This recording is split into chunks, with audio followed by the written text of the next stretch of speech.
Good evening, one and all.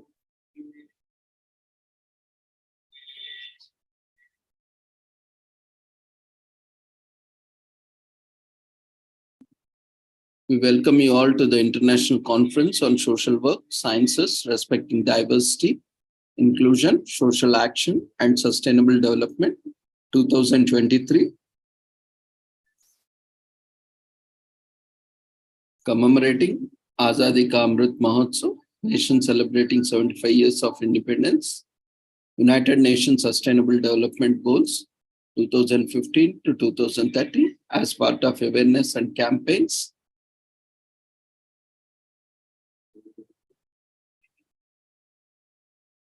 India's G20 presidency and international webinar series on holistic health, well-being, and sustainable development in collaboration with Holistic Health Foundation India.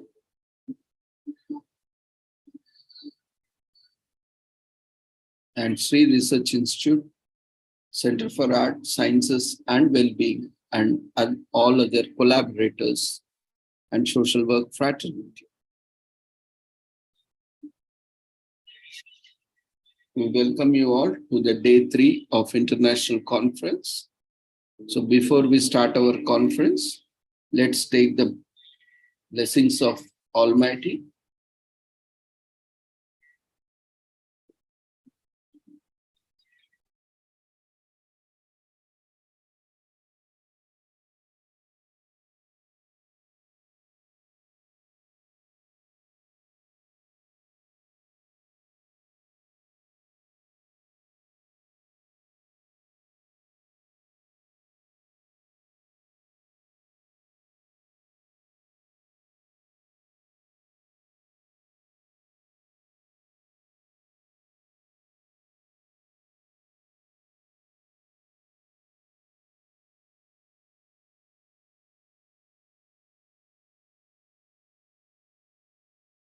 कुरुत्वं कल्याणम् आरोग्यं धनसम्पदः शुभं कुरुत्वं कल्याणम् आरोग्यं धनसम्पदः शत्रुबुद्धिविनाशाय दीपज्योतिर्नमोऽस्तुते दीपज्योतिर्नमोऽस्तुते शुभं कुरुत्वं कल्याणम् आरोग्यं धनसम्पदः शुभं कुरुत्वं कल्याणम् आरोग्यं धनसम्पदः.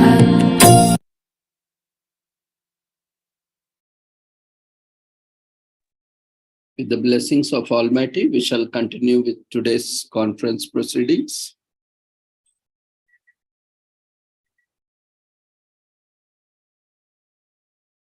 So we request all the speakers who are scheduled today to share your details in the chat box so that we can invite you. And the presenters whose presentations are not scheduled are requested to join every day until they complete their presentations in their vacant slots on a daily basis. On-spot registration presenters are also requested to join. We are scheduling, but presenters are not joining. So whoever is joining and making their availability, we are taking their presentations. Because once scheduled, we cannot again provide you the slot. So we request all the presenters who are yet to make their presentations can share your details in the chat box and also complete their formalities. Only after the completion of formalities, you will be issued presentation certificates.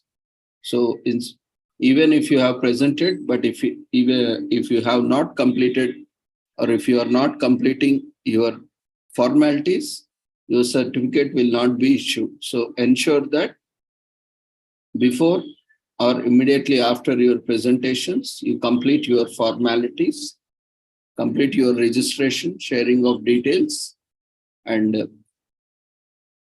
make your presentations provide feedback so that you can be eligible for the presentation certificates. So now I request everyone, whoever is present today, you can share your presentation details so that we can invite you for the presentations. So let's first take up the scheduled sessions.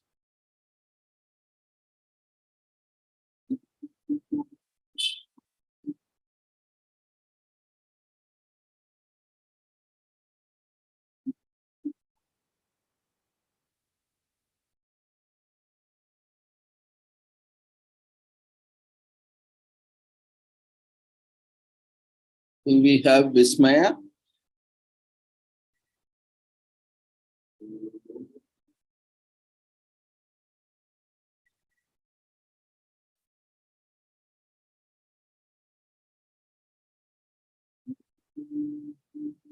Okay, anyone else? You can raise your hand and share your details.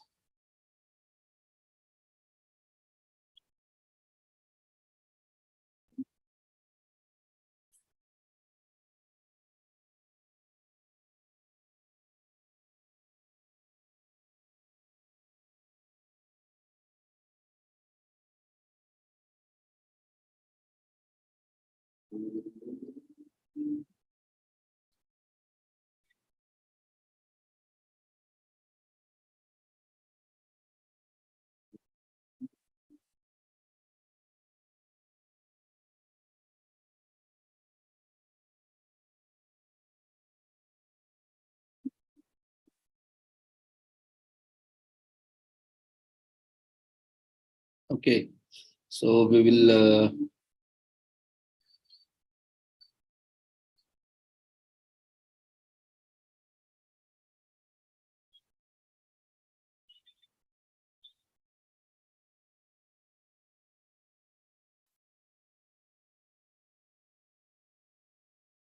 Rupal,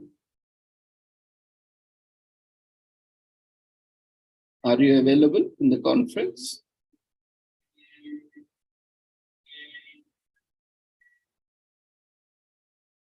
You can raise your hand.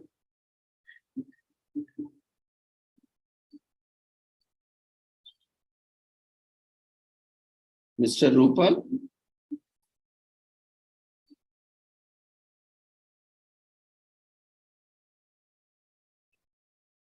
Can use chat box.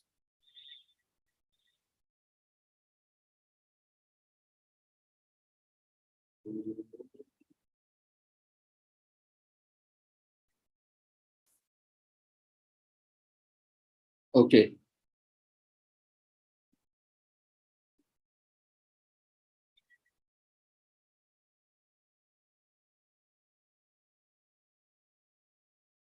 Then we will move on.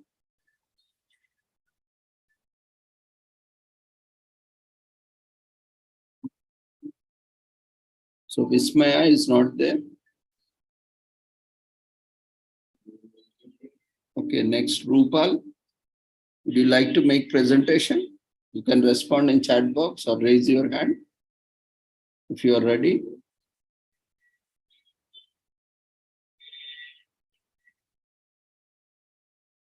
You can share your details, topic.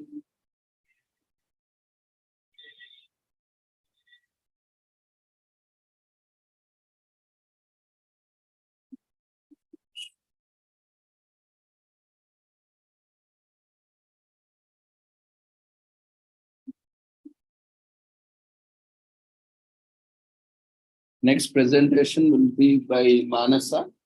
Be ready.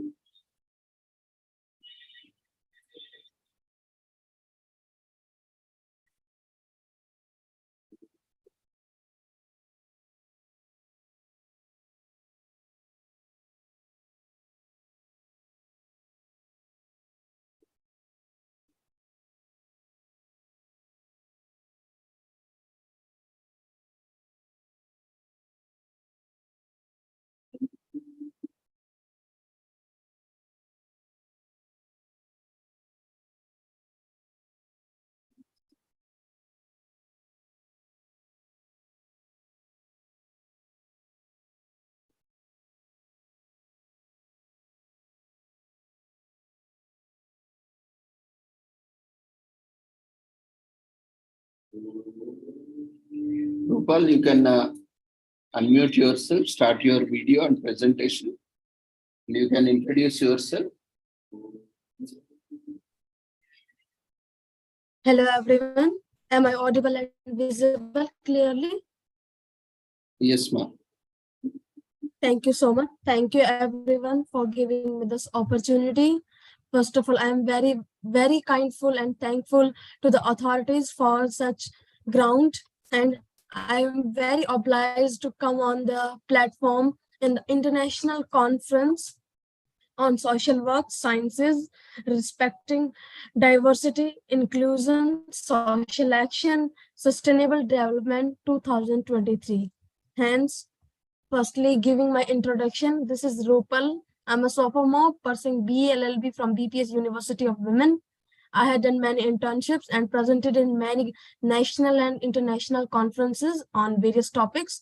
Hence, today's my topic will be legal provisions under the Indian legal system for the upliftment of women. Hence, let me share my screen first.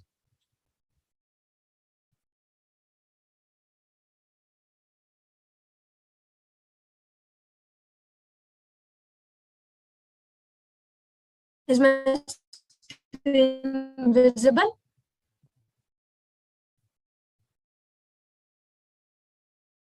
Yes, ma'am. Continue. Can anyone confirm, please? Screen is visible, ma'am. You can continue. Okay, sir. Thank you very much. Hence, this is my brief profile. You may go over through this. Okay, sir. Thank you. Hence, in spite of women's contribution in all spheres of life, and they enjoy a unique position in every society and country of the world, but they suffer in silence and belong to a class that is in a disadvantaged position on account of several barriers and impediments. India, being a country of paradoxes, is no exception. Here too, women are personification of Shakti. Once given a dignified status, they are in need of empowerment. Women's legal, social, political, economic empowerment must be enhanced. However, empowerment and equality are based on the gender sensitivity of society toward their problems. The intensification of women's issues and rights movements all over the world is reflected in the form of various conventions passed by the United Nations. The Indian polity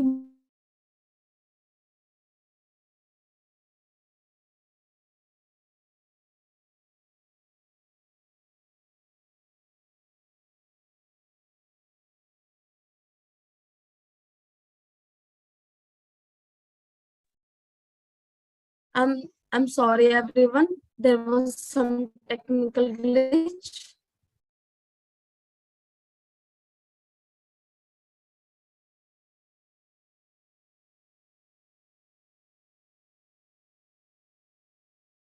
Hence, I will start from the women's legal, social, political, and economic empowerment must be enhanced. However,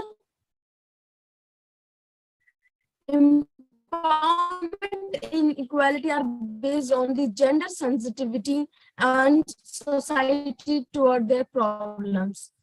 The intensification of women's issues and rights movement all over the world is reflected in the form of various conventions passed by the United Nations. The Indian polity more or less has always tried to cope with the contemporary need-based development of laws or specified purposes.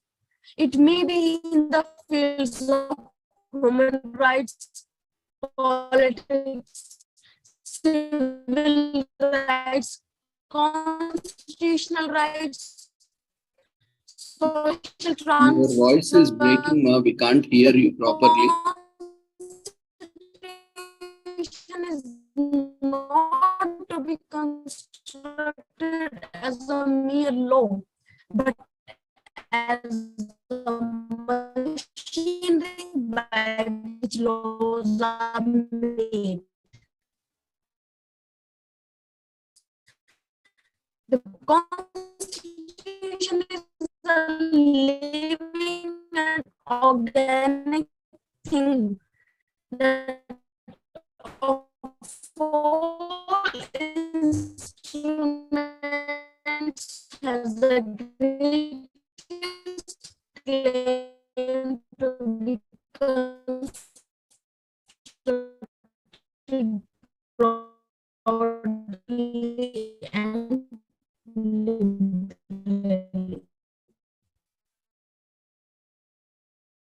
Coming to the next slide. According to the provisions of the Constitution of India, it is a legal point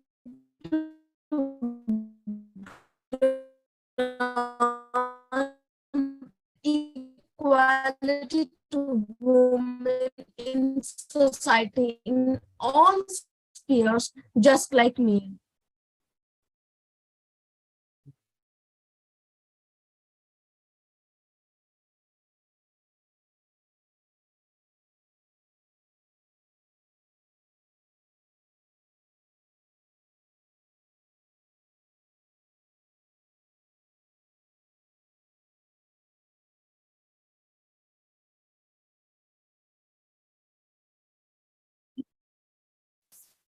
Rupal, we are unable to hear you, ma'am.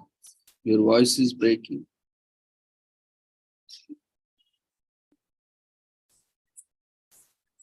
You can switch to a better network.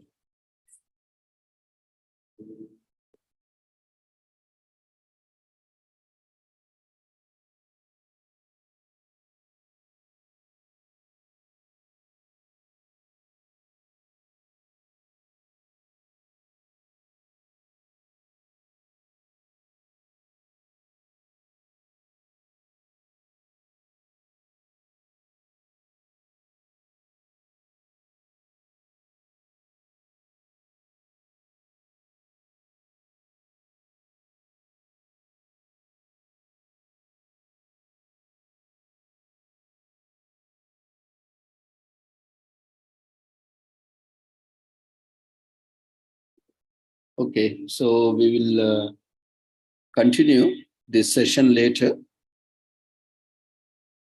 So we will take up the next session by Manasa.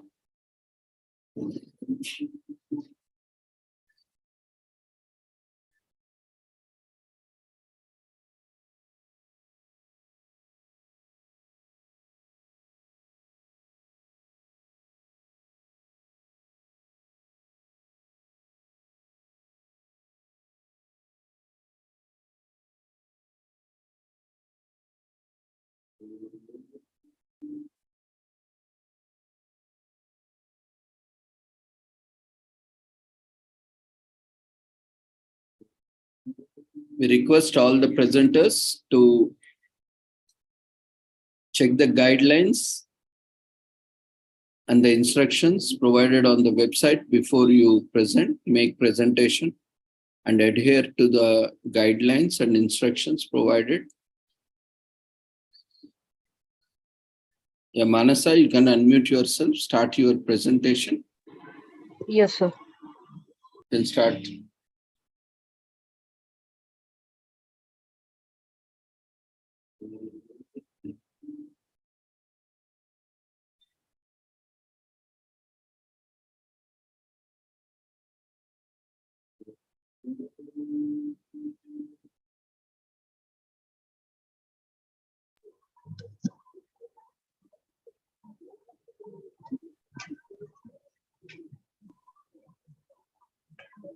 Sir, is my screen visible, sir? Yes, ma'am, but it's blur. We can't see the. Yes, sir. I'll start. I think it's still loading. Yes, sir.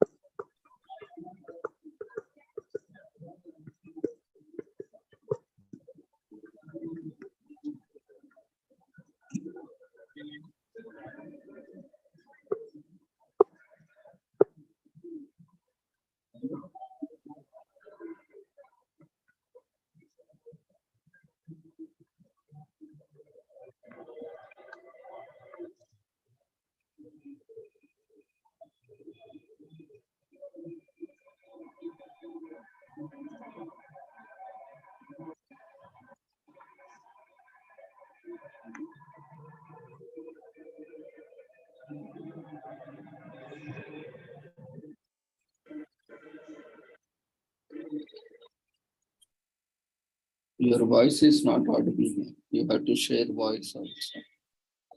Yes, sir. Your voice is not audible. Oh, it's full volume, sir. Did you share computer sound in the settings? Sound in the settings enable.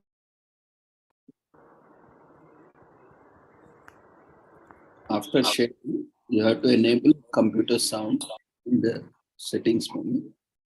Okay. Now, inclusion, social action, Yes. yes, sir. And sustainable development 2023. You can put it on. Firstly, I thank Dr. Ravindra, sir. Yes, sir. You can put it on full screen mode, or you can try to enlarge it. It's very small. For date. I Chepolu Manasa.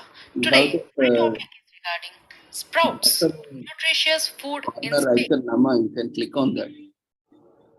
Now it's visible, sir. You can click on that corner icon is there, Nama, that rectangle box. Yes, sir.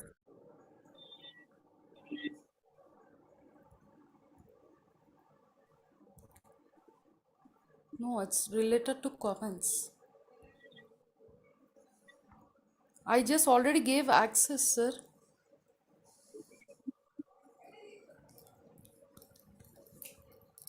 Should I play, sir?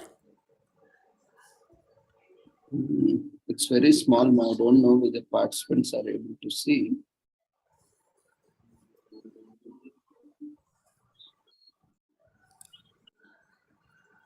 Okay, you stop sharing, huh?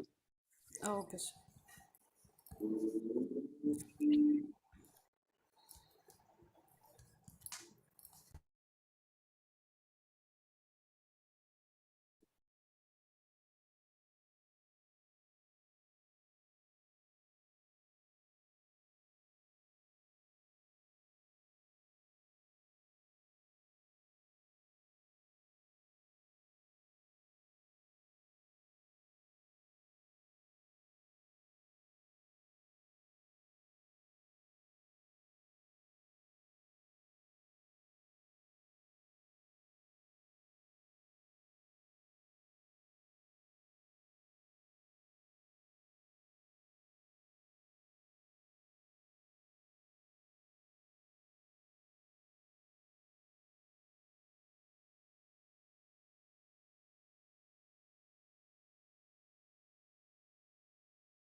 You can make the file offline, ma, and then try.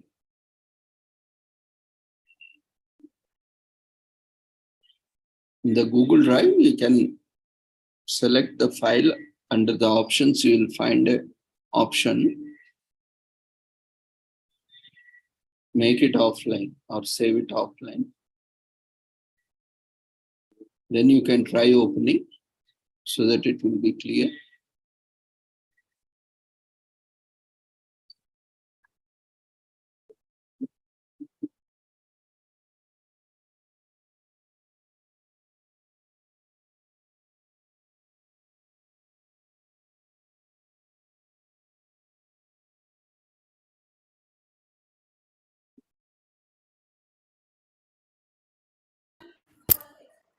Sir, it's already offline, sir. Still it is like that. Okay. So, okay, my continue. Okay, sir. Which is the topic you are presenting, ma? Sir, related to sprouts, nutritious food in space. Okay. Just wait a second. I will check. Yes, sir.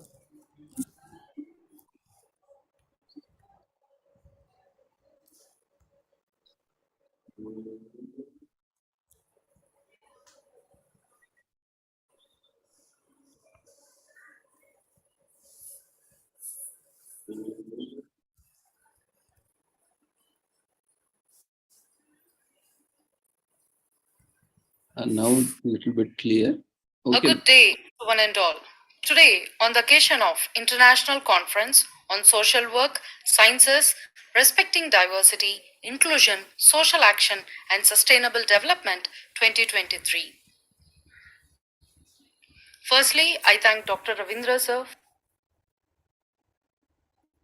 for the debate.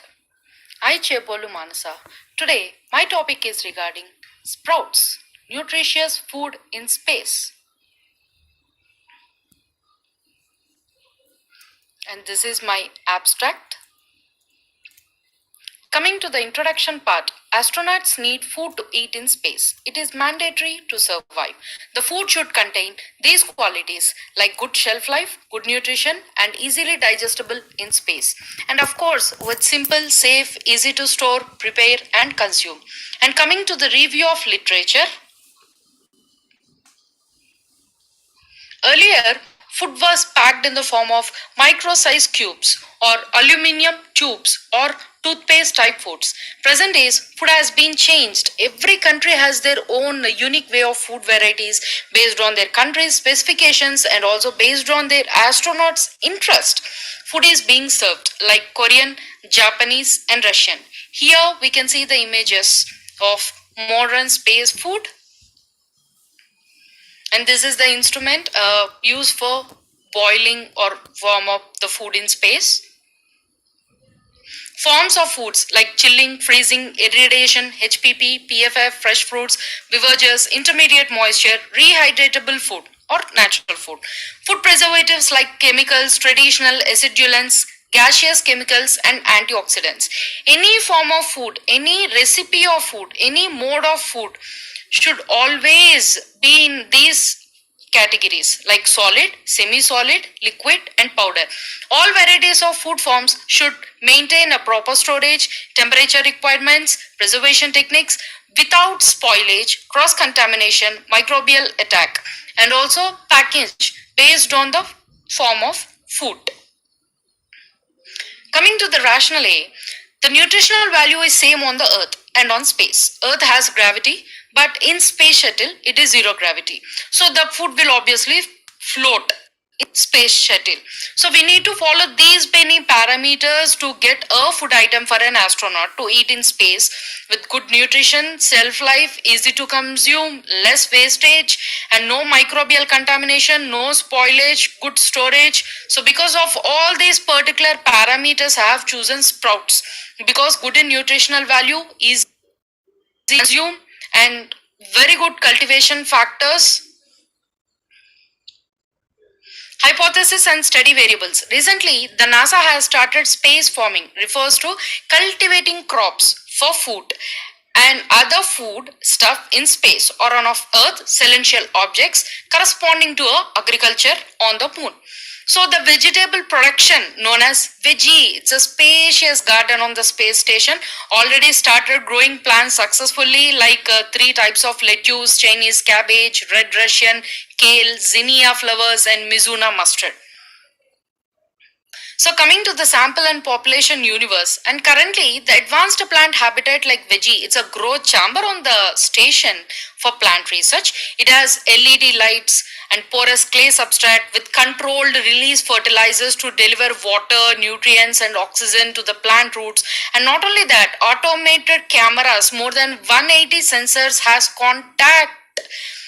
continuous interact with the team, so no need to taking care day-to-day care from the crew. So research methodology: take a seed of sprouts, dip it in the clay-based medium. It consists of all the nutrients, biofertilizers, and all the required materials for proper growth and development. And not only that, the clay-based medium acts like a sponge, so it absorbs all the water and nutrients and transport to all other parts of the body plant. And not only that, having LED lights inside, and also 180 sensors, almost the 27 4 by 7 constant interactive contact with the team on the ground at Kennedy. And so it does not need any many days to take care of the crew. So here we can see the astronauts, how they are growing space farming, and this is what the clay-based medium consists of all the nutrients and biofertilizers with all the LED lights and 180 sensor cameras. And coming to the data analysis and interpretation, 100 grams of sprouts has a pack of plenty of nutrients we can see here, and per one set of certain 8 members crew can eat, and very easy to cultivate, less space, high yield with good shelf life. And coming to the limitations, as all we know, sprouts can be readily available, less side effects and adverse effects, high nutrition, less space, the energy of liberation will be very high. More accessible to eat and consume, it does not require high maintenance, making them more widely available to all the space crew members with good shelf life. And easy to eat, minimal cleaning up is requirement. Conclusion: using clay-based medium and drip irrigation, we can cultivate sprouts in space, releasing energy that will be high, more nutritious and fresh. And these are my references. I request for Q&A, valuable comments and suggestions. Once again, I thank Dr. Ravindra sir for giving me this wonderful opportunity to participate, and also Sri Holistic Health Foundation India, Sri Research Institute, Center for Arts, Sciences and Wellbeing. Thank you all.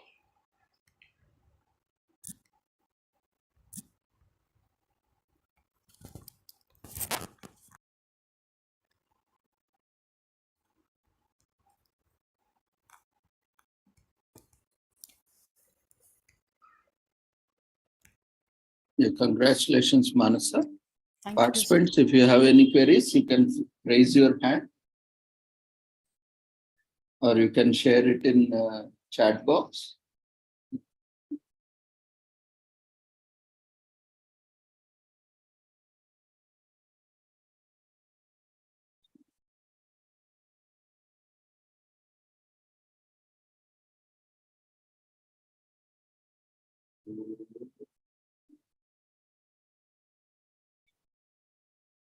There are no queries, then we'll move on to our next session.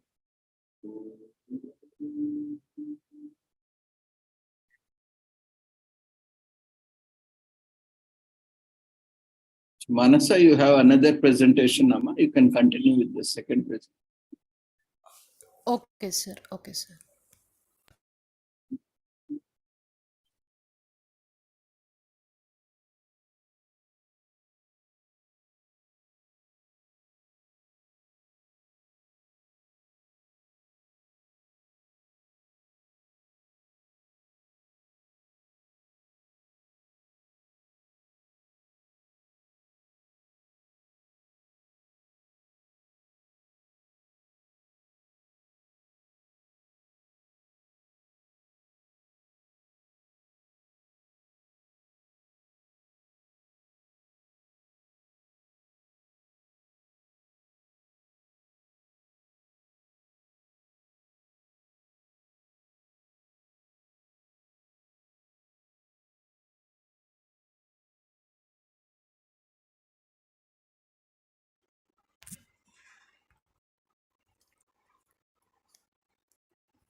A good day to one and all. Today, on the occasion of International Conference on Social Work, Sciences, Respecting Diversity, Inclusion, Social Action and Sustainable Development 2023. Firstly, I thank Dr. Ravindra sir for giving me this wonderful opportunity to participate. I Chebolu Manasa. Today, my topic is regarding Piperaceae cancer treatment plant study. This is my start. And coming to the introduction part, Piper species are aromatic plants which we used in kitchen. However, their secondary metabolites have been found to be very beneficial effects on human health as well. The species like Piper rectrofactum and Piper beetle have their ability to speed up and combat inflammation and cancer. Coming to the review of literature, beetle leaves are also referred to as green gold, widely consumed a continent in Africa and Asia, especially India and Taiwan. The medicinal properties of beetle leaf can have been dragged back to ancient Vedic literature. Rich in phenols and terpenes, these leaves have been reported to exhibit antioxidant, anti-inflammatory, immunomodulator and anti-tumor activities. And not only that, they also possess several bioactivities and are used in traditional medicines systems. And coming to the Piper rectrofactum, it is also well used for combat cancer cells. Piper beetle, known to kill cancerous cells, showing promising results in related to oral cancer, and Piper rectrofactum is known to kill cancerous cells related to brain tumor, and the combination of gingiber officinalis works and gives good results for colon cancer. Coming to the rationale, in fact, the in vitro and in vivo study of both the species Piper beetle and Piper rectrofactum is very low, and their rates also very low, and determine the mechanism of the compound to work with the target receptors, and also the molecular docking studies also very low. Coming to the hypothesis and study variables, we actually supposed to focus on the cultivation factors and time of collection, means of extraction, or proper pharmacological activity and isolation of these bioactive constitutions and optimization of their effective concentrations would result in enhanced bioavailability, pharmacokinetics and efficacy. Sample and population/universe. Both the species work well on cancer. So coming to the Piper beetle, oral and prostate cancer, but the research or the study in this category is very less, and the clinical research is also abysmal. Coming to the Piper rectrofactum, which lead to the brain tumor cells, and also in the combination of gingiber officinalis works and gives good results towards colon cancer. Nevertheless, the research or the study on the category is significantly less, and the clinical research is also not sufficient. And coming to the research methodology, I have been done all the standardization of herbal drug techniques, isolation and estimation of standard Piper beetle and Piper rectrofactum, and estimation of sample Piper beetle and Piper rectrofactum. Coming to the data analysis and interpretation, and these are my values of the samples and species Piper beetle and Piper rectrofactum. And also, I have done the primary and secondary metabolites extraction methods and performing the phytochemical screening tests. These are my qualitative analysis methods, which based on detection of carbohydrates, detection of reducing sugars, and detection of proteins and amino acids, detection of alkaloids, detection of flavonoids, detection of saponins and terpenoids and phytosterols, and also detection of phenols and tannins. And my report, limitations. Supposedly taken in lower concentrations, especially beetle leaf do not show a much influence related to a bile secretions and composition. However, they have a significant stimulatory influence on pancreatic lipase activity. And coming to the conclusion, we propose studies on the Piper beetle and Piper rectrofractum by doing clinical research and also detailed the study of molecular docking, so we can really hit the many molecules related to cancer, because primary metabolites and secondary metabolites contains large number of molecules, so surely we can have a good molecule to hit the target cancer. So I request for Q&A, valuable suggestions and comments. Once again, I thank Dr. Ravindra sir for giving me this wonderful opportunity to participate, and also Sri Holistic Health Foundation India, Sri Research Institute, Center for Art, Sciences and Wellbeing.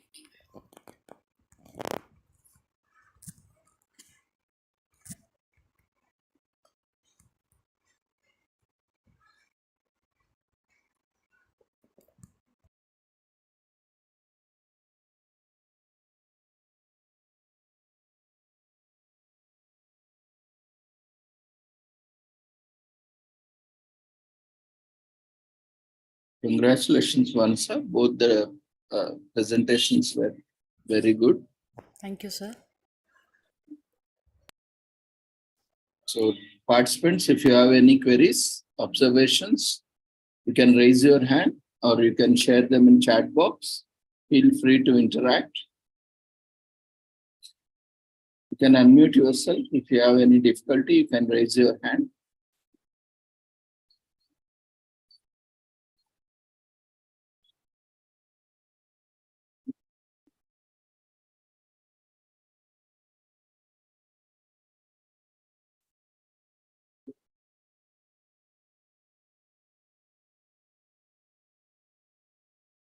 Okay, if there are no queries, we'll move on to our next presentation. Congratulations, Mansa. Wish you all the success. Thank you, sir. Thank you so much for giving me this wonderful opportunity, sir. And once again, I thank Sri Holistic Health Foundation India, Sri Research Institute, Center for Arts, Sciences and Wellbeing. Thank you all. Next, we have with us Amrin Farooq from Amity University.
You can start your video, audio, and presentation, ma'am.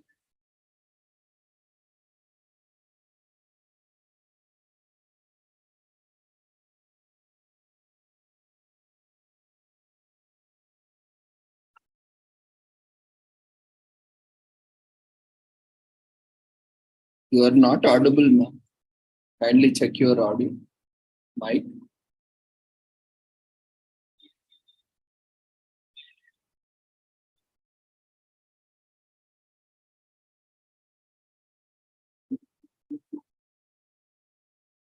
You are not audible yet.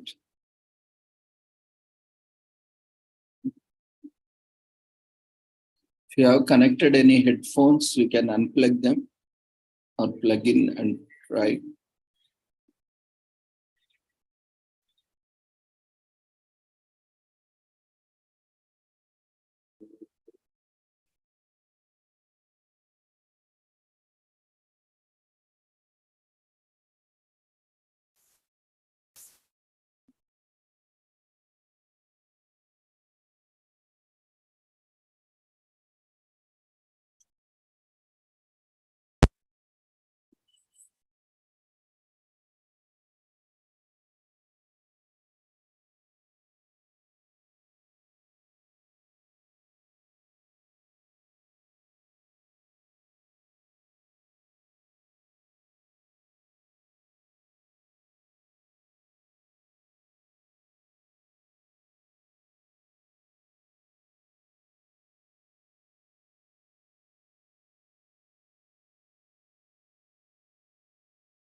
We can't hear you, ma'am.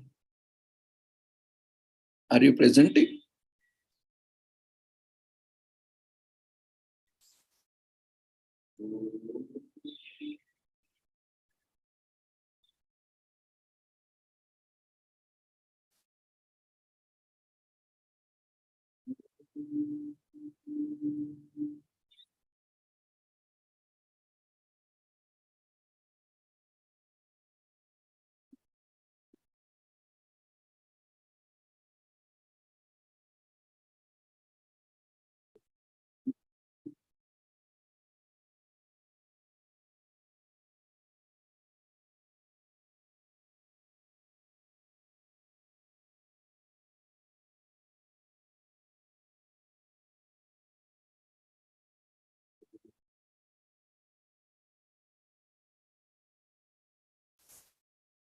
You are not audible, ma'am.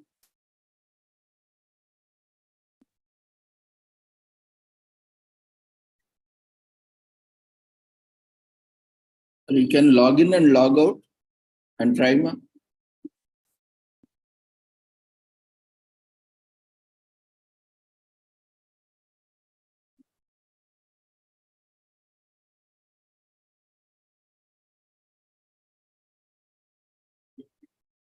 The other speakers waiting for their presentation can share their details in the chat box so that we can invite them after this presentation.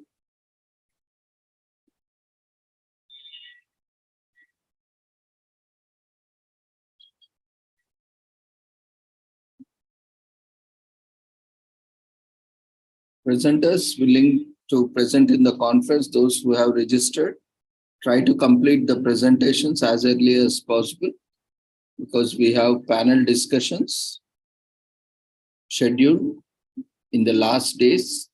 So last day of the conference, no presentations are allowed. That is on Monday. And 24th and 25th have been completely allotted.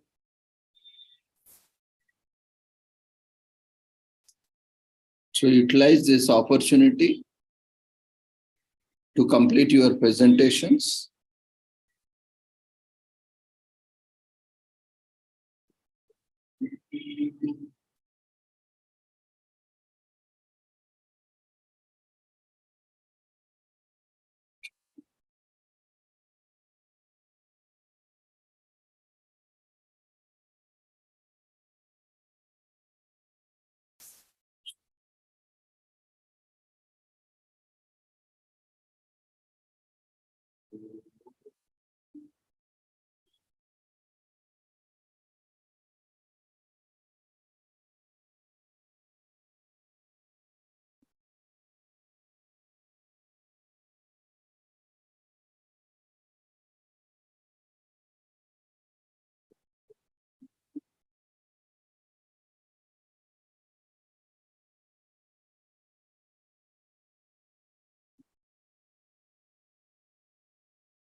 Now, am I audible, sir? Yes, ma'am, please continue. Okay, thank you.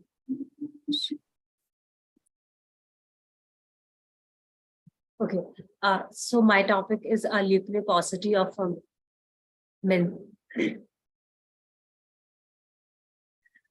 paucity of menstrual knowledge and practice among homeless adolescents in Delhi. So menstruation is a process. Menstruation is a process that makes a benchmark for female sexual and mental growth. The onset of the menstruation cycle leads to a recurring cycle of periods after every 28 to 35 days approximately.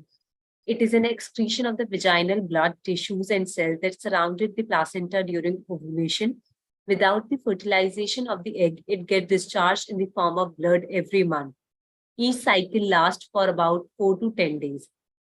WHO defines adolescence as a period in the categorical classification of generation that occurs post-childhood and before adulthood, ranging from 10 to 19 years.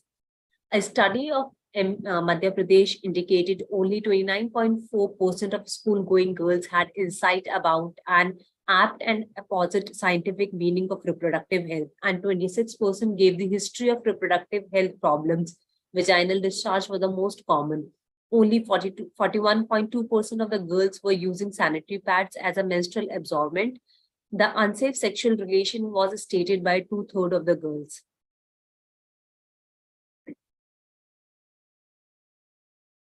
Knowledge about the sources of menstrual bleeding was poor. Only 19.3 in urban area and 21.8 in rural areas.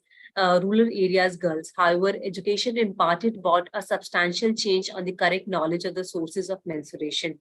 The most common menstrual-related complaint reported were excessive vaginal discharge or itching of genitals, indicating clearly the poor menstrual hygiene practices. So before going to the study, to have better understanding that who are the homeless people. So this study is conducted in the central part of the Delhi, in the homeless shelter and on the Randaseras or on the streets. So the term homeless will be used to refer anyone without a permanent home, as defined by Census of India from 2001. And this is the same definition also in the census in 2011. Homeless people who resides in emergency accommodation are said to be sheltered. Homeless individuals who spend the majority of the night in public spaces, street, park, and vehicles that is not intended for or typically utilized as a regular sleeping facility for people are referred to as unsheltered homeless. Being homeless is a lonely and damaging experience, and those who are homeless are among the most vulnerable socially and alienated members of our society. Millions of people have no choice but to live in the open on the streets, including women, men, and children, streetwells, flyovers, underpasses, sidewalks, and in water pipelines, or in open areas where there is no cover, such as train platforms, even trees, etc., are all places of the worships. Homelessness at the national level. Homelessness is a pervasive and neglected, ignored, and remains unacknowledged in the low and middle income developing nations like India. Despite being largely seen as social evil, it already has a socio-cultural diversely varied population in terms of religion, caste, creed, ethnicity, language, etc. According to the population census, which was conducted in the year 2011, there are around 1.77 million homeless people in India. That represents 0.515% of the total population in the nation. People in India began to migrate towards metropolitan areas, also known as economic hubs, which offered plenty of chances for low-income groups. These groups gradually began settling in rundown slums or on streets close by. Additionally, forced eviction, displacement brought on by the development and natural disasters like drought, flood, etc., make matter worse by increasing the number of homeless people.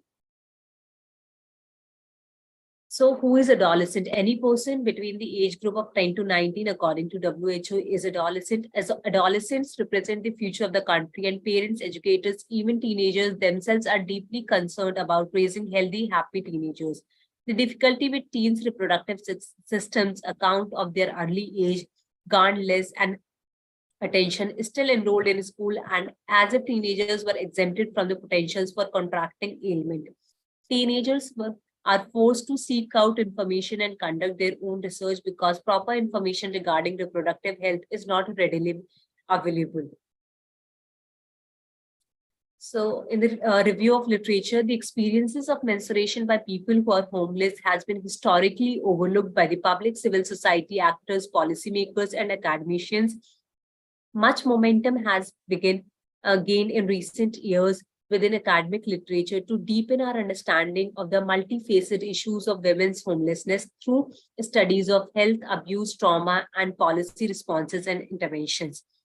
The practice of washing genitals was very poor in slums, though more than 2/3 girls had knowledge that poor hygiene predisposes to infection, but cleaning of external genital was found only in less than 1/3 of the girls. And those washing genitals mostly using water only, use of soap and antiseptic was rare. Recent studies, though not of slum, but reported mixed pattern, high as well as low practices of menstrual hygiene with wide gap between urban and rural adolescent. Menstrual practices and knowledge of female adolescents are very poor in different states. Objective and methodology. So basically, this is the exploratory study which was conducted between the age group of 13 to 18 years in Delhi, especially in the Delhi central part of the Delhi. We have covered adolescent girls of Ranvasera, shelter home, streets and parks. So the objective of this study was to assess and analyze and report the knowledge commitment with the source of information regarding menstruation and the practices among homeless adolescents to identify the determinants and various aspects that affect knowledge and practices about menstrual hygiene among homeless adolescents, to identify the socio-cultural practices and beliefs related to the practice of menstrual hygiene. So in the first graph, we talked about the knowledge regarding access and usage of services about menstruation, which we have categorized in different verticals. One is knowledge about the menstruation, second is source of information, third is awareness about the health services, and fourth is source of information regarding menstrual hygiene. So 60% of our sample, 60% of the girls said that their source of information was their peers. So majority of the girls get to know about menstruation through their peers, not from their family. 32% of the girls' source of information was their mother, and 8% don't know who has provided the information. Maybe they were in dilemma that whether the social worker in the community has provided, or they have listened somewhere from their peers or from their neighbors or anyone else. There was lack of awareness found among the adolescent girls regarding health services, as there was only 48% of females were apparently aware about the health services near to them, and half of the population, that is 58%, were not aware about it, which is a serious concern. Next is the practices regarding the restriction followed during the menstruation. On the aspect of freedom on the discussion regarding menstruation among family members, only 26% shared that they are comfortable and considered that they are comfortable in sharing the information, but the majority of 74% girls share that they are not comfortable. Restrictions imposed during menstruation are governed by socio-cultural beliefs, and some extent customs of the society may be favorable or unfavorable to menstrual hygiene, but the knowledge of mother and adolescent as well as about good menstrual hygienic practice may alter to adopt such restrictions. Restrictions are more common in low-class community, but present to some extent in almost all classes of society. Girls who are economically poor, less educated, followers of more traditional patterns. 90% of the adolescents are imposed minimum 2 number of restrictions, which the most common restrictions were not allowed to attend religious activities and not allowed to enter the kitchen during their menses. This study also included extra care while menstruation. 66% girls reported that they don't get extra care, neither in terms of food or in terms of rest. For doing while menstruating, they are asked to complete all the household chores while menstruating, and other restrictions were placed in terms of hygiene. Clear evidence of deficit. So I conclude my presentation with 3 thoughts. One is clear, there is a clear evidence that there is a lack of knowledge in the attitude and practices, which is observed while talking to the samples. Though the various menstrual morbidities were prevalent among the girls, health-seeking behavior was not so common. It might be because of their lack of awareness. Most of the girls understand they are going a lot during their periods, but they are not understanding that they have to go to the doctor or take additional support other than their peers. Community-based education is essential to dispel misconceptions and to have an open approach to dealing with the problems of the menstruation. These are my references. Thank you so much. Thank you for giving me the opportunity to present.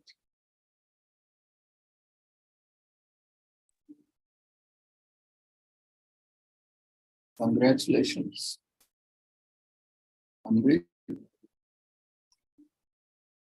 Thank you so much, sir. Thank you, Thank you for this opportunity, and especially to the institute.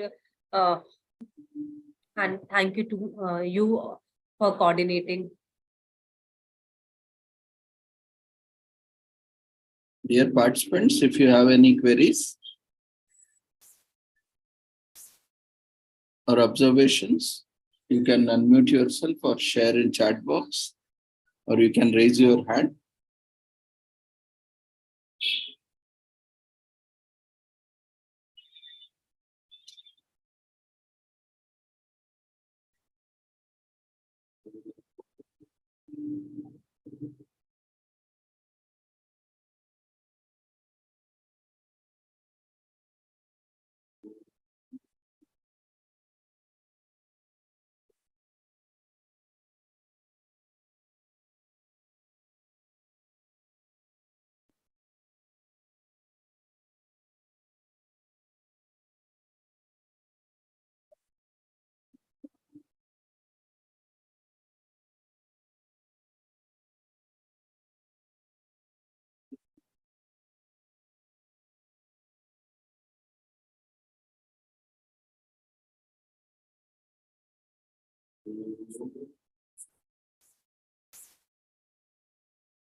If no one has any queries,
yeah, Lenova. Good evening to all. Do you have any query, ma? Good evening. Sir मेरी query नहीं है, but मैं ma'am के presentation के लिए थोड़ा कुछ अपने एक्सपीरियंस शेयर करना चाहती थी. Okay, ma, go ahead. Sir मैं डॉक्टर अलका कोहली उत्तराखंड से हूँ. और मैम का प्रेजेंटेशन मैंने सुना, मुझे बहुत अच्छा लगा। मैम आपने बहुत अच्छे बेहतरीन तरीके से सारे मुद्दों को रखा। लेकिन मुझे भी ये चीज़ लगी जब मैंने आपका प्रेजेंटेशन देखा और जो बार डायग्राम के थ्रू आपने एक्सप्लेन करा था कि क्या रिजल्ट्स उसमें देखने को मिले। तो जो अवेयरनेस का हम देख रहे थे कि जब क्वेश्चनिंग की गई सभी गर्ल्स से, तो उन्होंने बताया कि वो चीजें शेयर करने में उनको हेजिटेशन होता है या वो खुल के नहीं बात कर पाती हैं। तो ये सारी चीजें यहाँ पर भी है। इवन मैंने भी इस चीज को फेस किया है कि जब हम स्कूल टाइम पे थे और ये चीज हमें फर्स्ट टाइम फेस किया था, तो हम अपने पेरेंट्स से उसको डिस्कस नहीं कर पा रहे थे और एक डरे से थे कि कैसे इस चीज को रखें, या हमें नॉलेज ही नहीं था।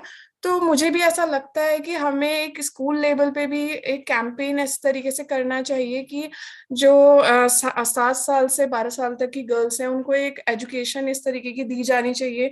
ये एक क्लास, ऐसा एक पीरियड लिया जाना चाहिए उनका जिसपे इन सारी चीजों के बारे में उनको अवेयर करना चाहिए। और फैमिली अवेयरनेस तो ऑब्वियसली है कि कई कैंपेन्स चल रहे हैं।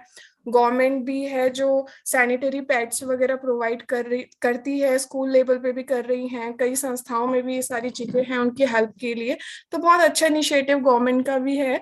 लेकिन मैम ने जिस तरीके बताया वो चीज मुझे भी थोड़ा लगता है कि हर कोई बच्चा इस चीज को फेस करता है, तो लगता है कि छोटे लेवल से ही उसको स्टार्टिंग से इस चीज का नॉलेज दिया जाना चाहिए। और thank you to Amreen ma'am कि आपने इस टॉपिक को एक इंटरनेशनल कॉन्फ्रेंस में आप लेकर आई, आपने प्रेजेंट करा, तो बहुत अच्छा है क्योंकि ये ऐसे मुद्दे हैं जिन पे बात की जानी चाहिए और अभी तक नहीं की जा रही थी, लेकिन अब इन चीजों को सामने रखा जा रहा है, तो बहुत अच्छा ये मुझे आपका टॉपिक लगा। So thank you to Amreen ma'am. Thank you to all. Thank you for sharing your inputs. Especially, in rural areas and certain communities and certain villages, it's still a taboo and a lot of stigma is associated. Even among the educated women and girls also, a lot of apprehensions are there. Definitely, this is a topic worth discussion. And we need to bring more awareness as suggested by you as well as the presenter. So it's a very good opportunity, in fact, to take up topics which are more relevant to the contemporary society.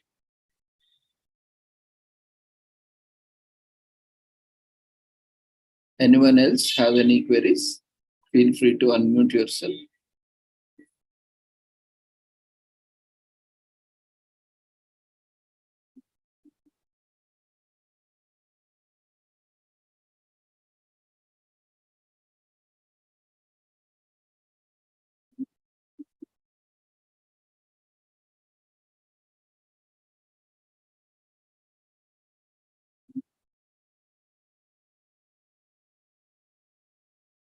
Okay, then if there are no further queries, then we'll move on.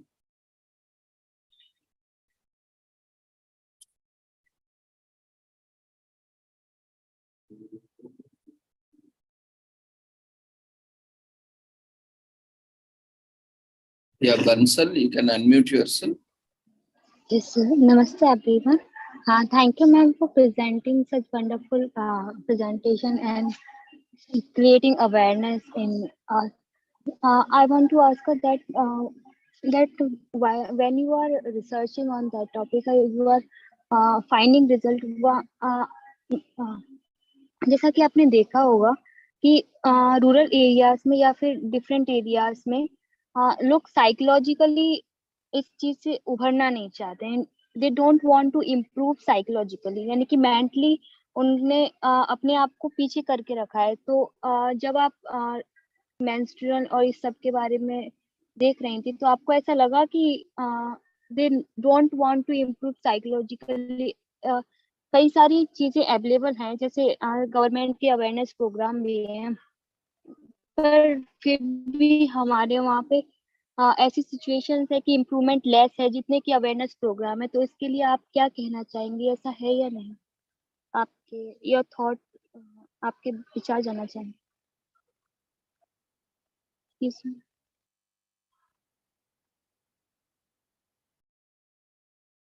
Yeah, thank you, Vansal. Amrin, would you like to answer? You can unmute yourself.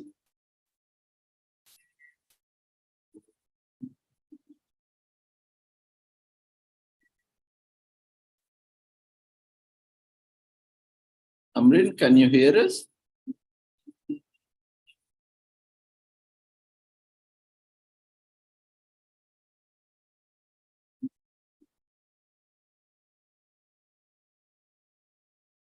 It may be some issue, I think. No worries. Thank you, sir. Okay, ma'am. What do you think,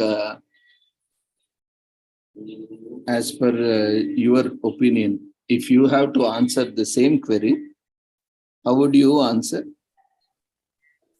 sir actually sir मुझे ऐसा लगता है personally कि हाँ awareness programme है rural areas में। मैंने personally ऐसा फील किया, अवेयरनेस प्रोग्राम है। इसके अलावा सोशल जो एनजीओस हैं वो भी कंट्रीब्यूशन करते हैं, लेकिन स्टिल हमारी सोसाइटी में अब भी साइकोलॉजिकली लोग इम्प्रूव नहीं करना चाहते हैं। स्टेटस अब भी मतलब स्टेट जैसे विमेन का स्टेटस है उसको इम्प्रूव करने के लिए जितने मेजर्स लिए जा रहे हैं उस हिसाब से इम्प्रूवमेंट या एक डेवलपमेंट होता है मेंटली, वो नहीं हो पा रहा है। स्टिल अभी भी due to some past long experience, बहुत लंबे समय के अंतराल में प्रयास ऐसा चलता आया है, तो इस कारण से इम्प्रूवमेंट होने में समय लग रहा है, मुझे ऐसा लगता है।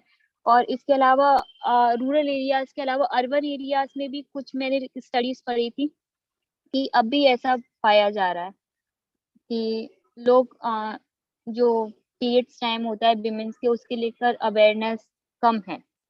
पर गवर्नमेंट के बहुत सारे प्रोग्राम चल रहे हैं, एनजीओ वर्क कर रहे हैं, सोशल अवेयरनेस क्रिएट हो रही है, तो इम्प्रूवमेंट हो रहा है, बहुत अच्छी बात है। लेकिन जिस लेवल से होना चाहिए आज की मॉडर्न सोसाइटी में, उस लेवल से नहीं हो पा रहा है। तो इसके लिए हमें, मुझे ऐसा लगता है पर्सनली कि होम पे ही एजुकेशन मिलनी चाहिए बच्चों को। ये जो जेंडर डिस्क्रिमिनेशन का कॉन्सेप्ट है ना, इस बेसिस पे भी बाइसनेस आती है मेंटल हेल्थ और फिजिकल हेल्थ दोनों से रिलेटेड। तो जेंडर बेसिस पे बाइसनेस को हटाने के लिए यानी कि रूट लेवल से ही काम करना होगा, ये मेरा ओपिनियन है। Thank you sir.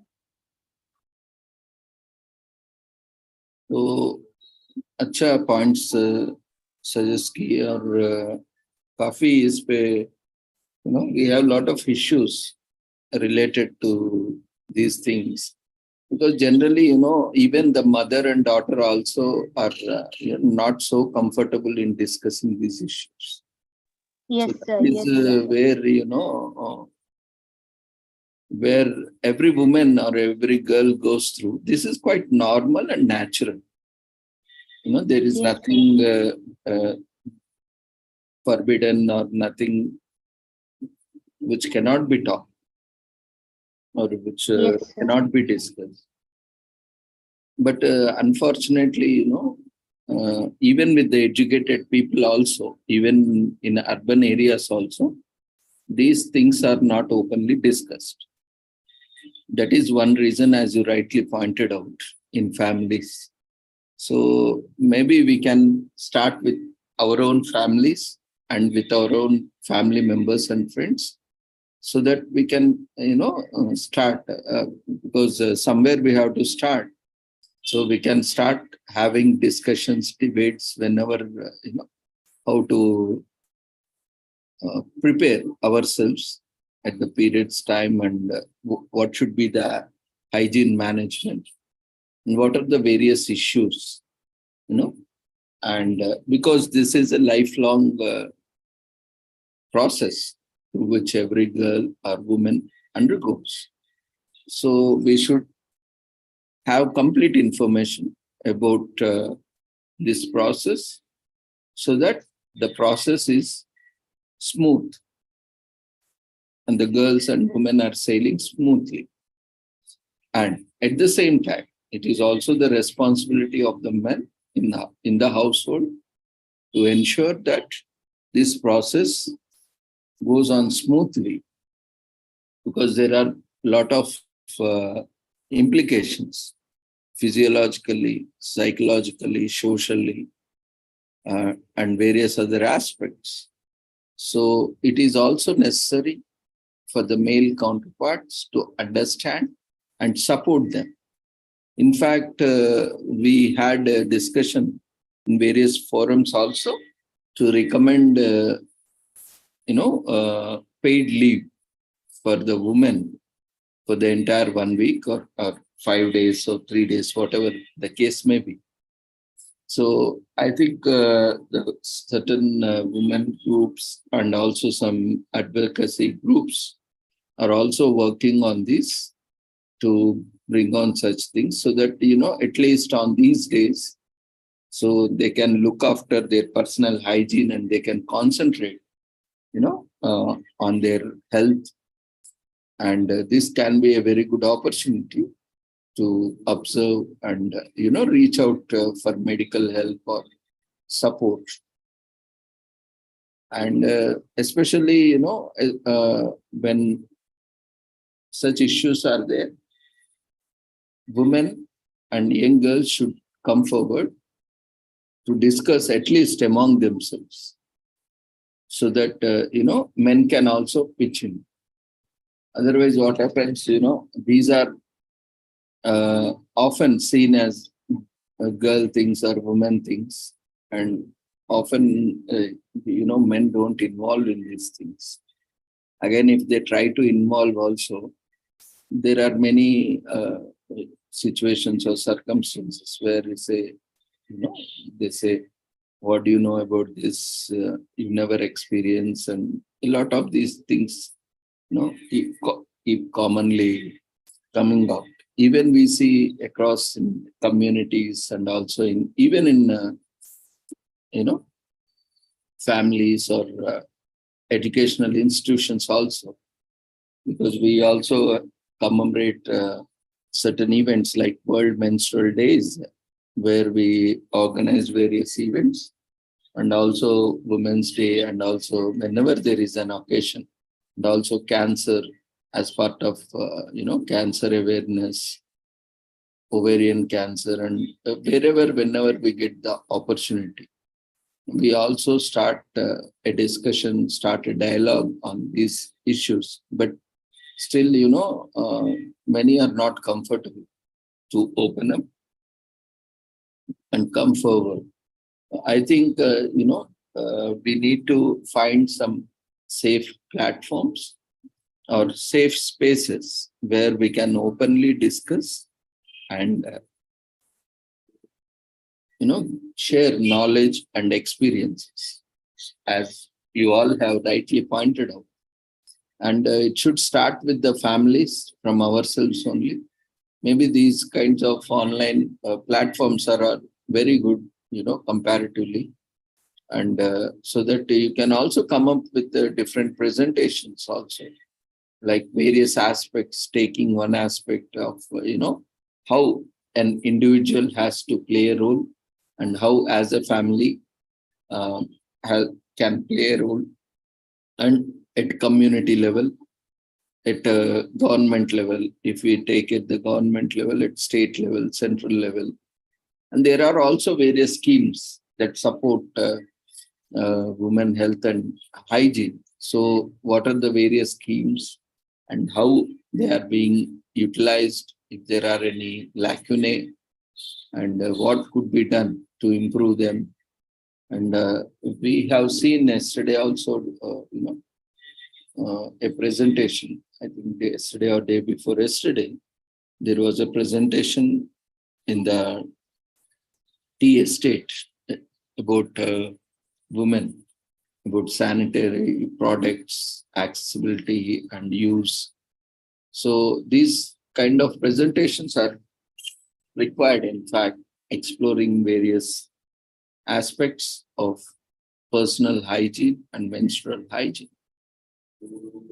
And this is very good opportunity. And thanks to both of you, and also presenters today and also yesterday, you have brought out these issues on the international platform, and we have been discussing on this. Anyone else would like to discuss on this? Feel free, you can unmute yourself and share your views. It may not be exactly on the presentation, but you can share. So now the platform is open for discussion. So you can share what else could be done or what could be done to improve this situation. And if we have to start a dialogue, so in what way we can initiate a dialogue and how we can take it forward. Anyone would like to share? You can unmute yourself. Oh, you can do it yourself. Otherwise, you can raise your hand. We can do it from our side. Feel free to discuss, share. We have best participant awards also every day. So utilize this opportunity to interact, appreciate, share feedback.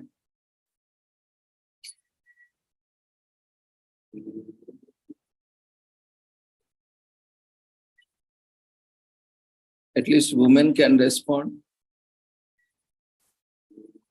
who are attending the conference.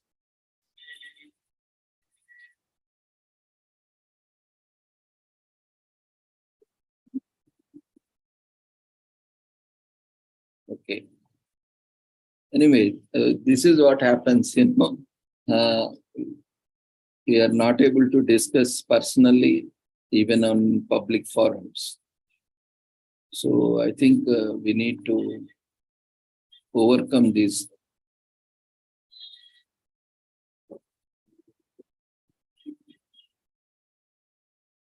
Yeah, Bansal, you can unmute yourself.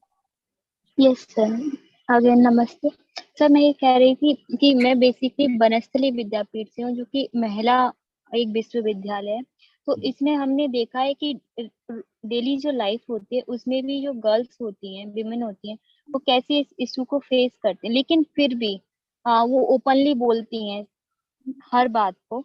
And इसके हमारे जो male teacher हो या female teacher हो, हर teacher उस बात को समझता है। इसके अलावा हम हाई लेवल पे भी डिस्कस करते हैं। इसके अलावा मैं एनएसएस वॉलंटियर, तो हम अवेयरनेस प्रोग्राम भी चलाते हैं इन पे, और हम बोलते हैं कि आप ओपन जो भी दिक्कत है आप ओपनली बोलें और ओपनली कंसल्ट करें। इसके अलावा हम हाइजीन से रिलेटेड प्रोग्राम भी कंडक्ट कराते रहते हैं, क्योंकि ये बहुत जरूरी है कि हम इस पे बात करें। तो एक ऐसा मेजर कि हम मेंटलिटी को चेंज करने पे भी, साइकोलॉजिकली चेंज होना बहुत जरूरी है। इसके लिए हम अवेयरनेस प्रोग्राम चलाते हैं और आगे फर्दर चलाते रहेंगे। तो मुझे ऐसा लगता है कि अवेयरनेस प्रोग्राम और होने चाहिए, और जैसा कि आपने भी मेंशन किया और मैम ने भी मेंशन किया, हमें और डिस्कशन की जरूरत है प्लेटफॉर्म पे। जैसे हम एक इनिशिएटिव ले रहे हैं अपनी तरफ से, मैं चाहूंगी कि सभी लोग ये इनिशिएटिव लें।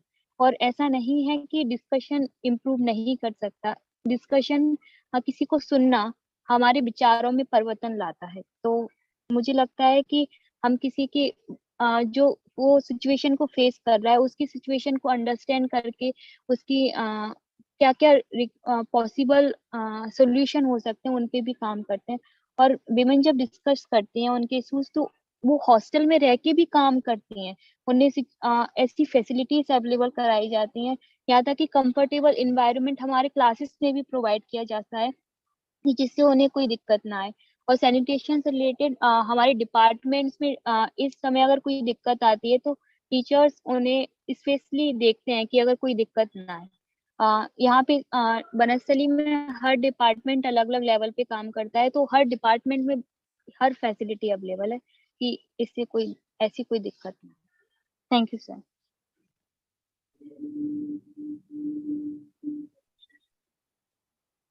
Thank you Bansal for sharing.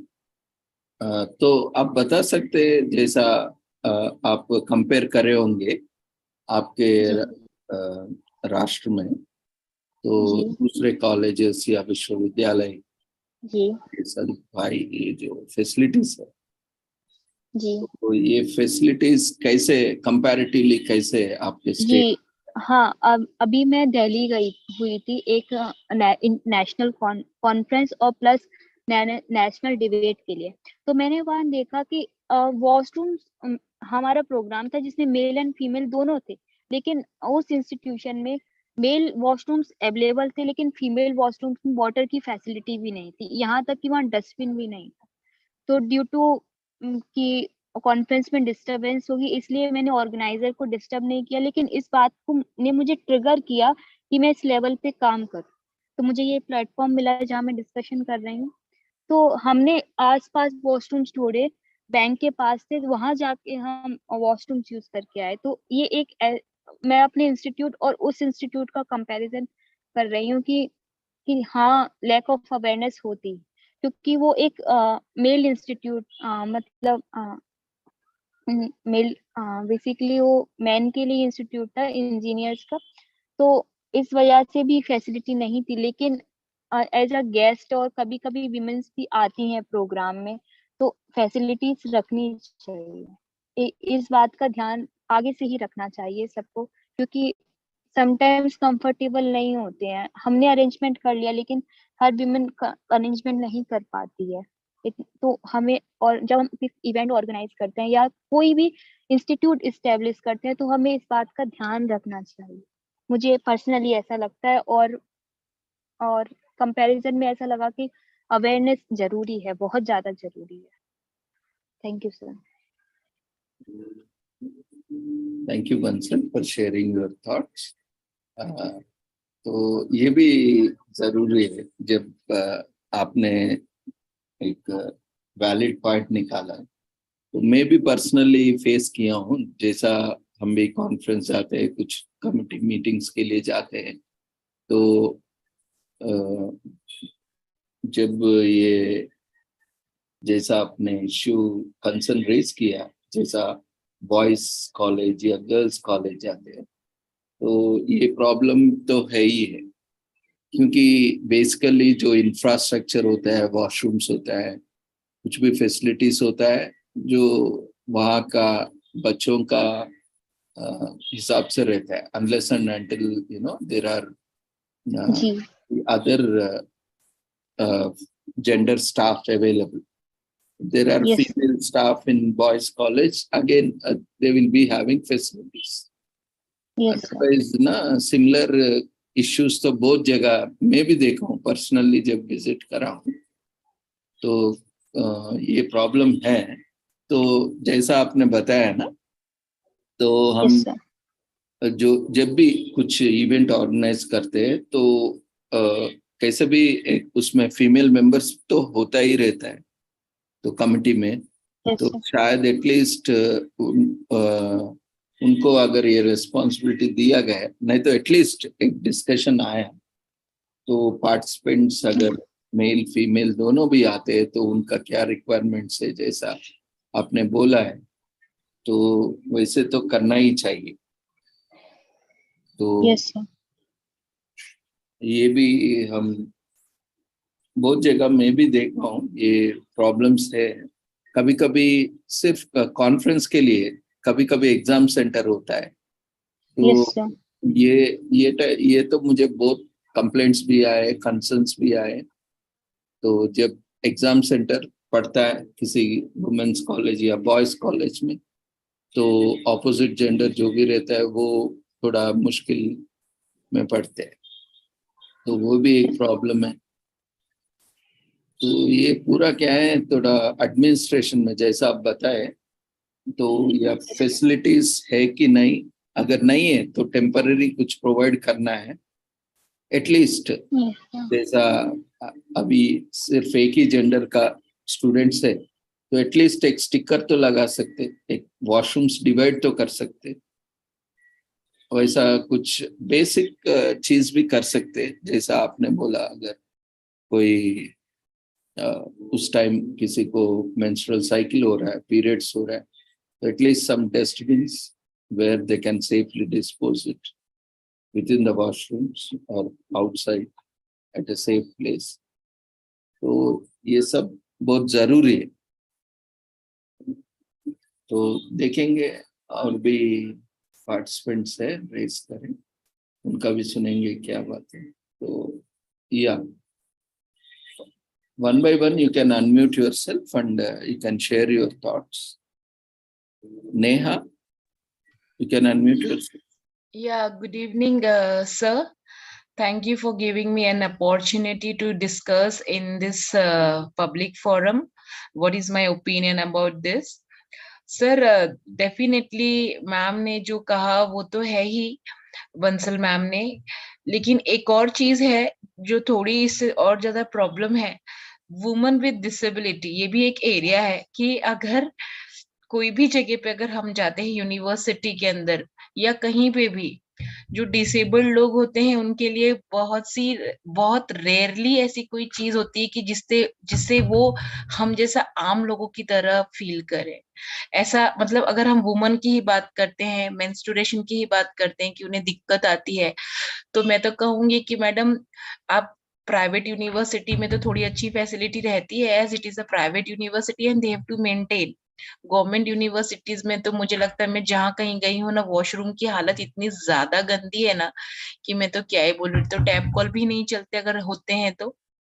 और और दूसरा, अभी जो मैंने आपको एक मुद्दा उठाया कि अपना डिसेबल्ड वुमन के लिए तो क्या है, अभी मुझे बता दीजिए जो पार्शियली डिसेबल्ड है या जो परमानेंट डिसेबल्ड है विजन में या हैंडीकैप है, तो मैडम उनके लिए तो मैंने बहुत रेयरली ही कोई भी यूनिवर्सिटी के अंदर या कोई भी ऐसे डिपार्टमेंट में फैसिलिटी देखी है कि उनको जैसे कि कोई पढ़े नहीं आ गया, कि समझो कोई विजुअली इम्पेयर्ड वुमन है, तो ऐसे के लिए तो कोई टीचर हायर नहीं किए जाते हैं कहीं पे भी, क्योंकि ऐसे बच्चे आते भी नहीं। इसका मतलब हम प्रमोट ही नहीं करते, इसलिए तो नहीं आते ना। आज हम लोग कहाँ ब्रेल के टीचर्स रखते हैं, है ना। मैं एक बता रही हूँ, it's not only one point, there are an number of issues which are हमारे सामने ही है, पर जब तक किसी के साथ में होता नहीं और कोई डिस्कस नहीं करता, तब तक हमें समझ में भी नहीं आता कि actually it's a big problem. थोड़े दिन पहले मैंने एक कॉन्फ्रेंस अटेंड किया था एक जगह पे, there were some woman who got injured into some accident, and because of that उनका लोअर लिम्फ में कोई रिएक्शन नहीं होता, सेंस नहीं है। तो वो लोग बताते हैं हम लोग कहीं पे भी जा नहीं सकते, कहीं पे आ नहीं सकते हैं, क्योंकि कितने आप, फिर वो लोग ने एक एक बारीक बारीक चीजें बताई कि क्या कहीं पे कोई स्कूल यूनिवर्सिटी के अंदर देखा है कि ऐसे पढ़ाने वाले टीचर्स होते हैं जो अंधे होते हैं, उनके लिए ऐसा चीजें हैं, जो विजुअली इम्पेयर्ड हैं, जो हैंडीकैप है, आपने देखा उनके लिए बहुत रेयरली लिफ्ट लगी हुई होती है ना। तो वो जगह पे जाने के बाद मुझे ऐसा लगा कि ऑब्वियसली हम हैंडीकैप लोगों को तो काउंट करते ही नहीं है ना। वुमन विद डिसेबिलिटी अगर हो तो क्या ही हो जाए, मतलब आप सोचो उन लोगों की लाइफ कैसी होती होगी, उनको कोई काउंट भी करता है क्या? मतलब जो वो लोग ने अपनी लाइफ के बारे में बताया, सो आई वुड से कि definitely earlier to attending 2-3 conferences, my opinion was that it is not like that women are again stronger, empowered, and more than what we are thinking, like they are deprived. In many places I was thinking they are deprived, vulnerable, but सुनती थी पर मेरा opinion वैसा नहीं था।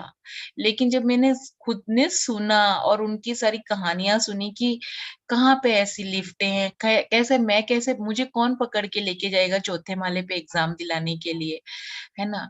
हम लोगों के लिए ऐसी गवर्नमेंट ने क्या ऐसी सुविधाएं की है, नो डाउट पहले और अब में काफी चेंजेस है, लेकिन जैसे कि मैम ने बताया कि जिस लेवल के चेंज होने चाहिए, जिस लेवल में हम लोग हर G20 समिट की हम बात करते हैं, हम लोग बताते हैं इक्वेलिटी सस्टेनेबल डेवलपमेंट की बात करते हैं, तो मुझे तो दूर दूर से ये 2030 इक्वेलिटी का कोई दूर से लगता दिखाई नहीं देता। This is my opinion. I'm not imposing or saying anything, but hearing to many such problem areas what we discuss here in this conference and many other conferences, so I believe that it really makes me feel that it is little difficult to reach out that 2013 sustainable development goal, and for what we are here. Thank you. Yeah. Thank you, Neha, for sharing your thoughts. Yeah, like whatever we all were discussing are all valid points, and almost we have experienced either personally or some of our friends are colleagues have already experienced these kind of issues. As you rightly pointed out, not every infrastructure or building or facility is disabled friendly, but thanks to recent, guidelines, it's not recent, it's quite long back, that central government and state governments, based on the guidelines of central government, now most of the central government and state government offices are disability friendly. They have been, making modifications like providing ramps wherever, even washrooms and other facilities, but still a long way to go, as you rightly said. Sir office तक तो तब पहुंचेंगे ना जब school और college भी पहुंचेंगे. हाँ, ये भी सही है. तो ये कैसे होता है कि रिस्पॉन्सिबिलिटी किसके ऊपर रख के हम उम्मीद नहीं कर सकते.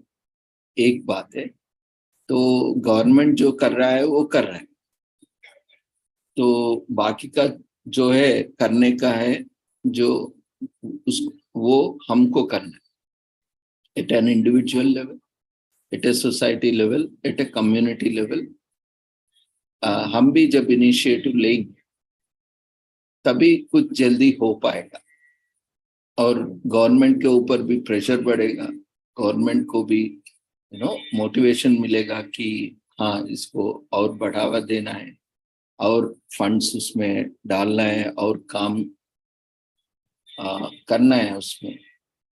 ये इसका काम तो हमारा ही है.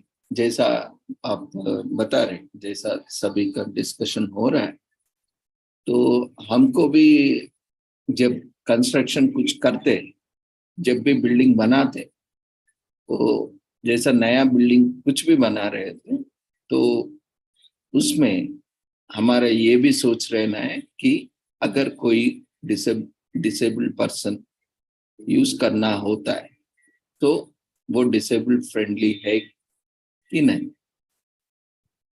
लेकिन ये सोचते नहीं है. हमारा अभी गवर्नमेंट पब्लिक इंस्टीट्यूशन छोड़िए, हमारा खुद का घर ही देखिए, वो डिसेबल्ड फ्रेंडली है क्या?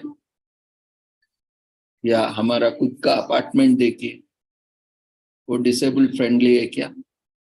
ठीक है, जब मल्टी फ्लोर या लिफ्ट है, लिफ्ट छोड़ के और कोई व्यवस्था ऐसा है क्या? तो शायद इस पे भी हमको काम करना पड़ेगा.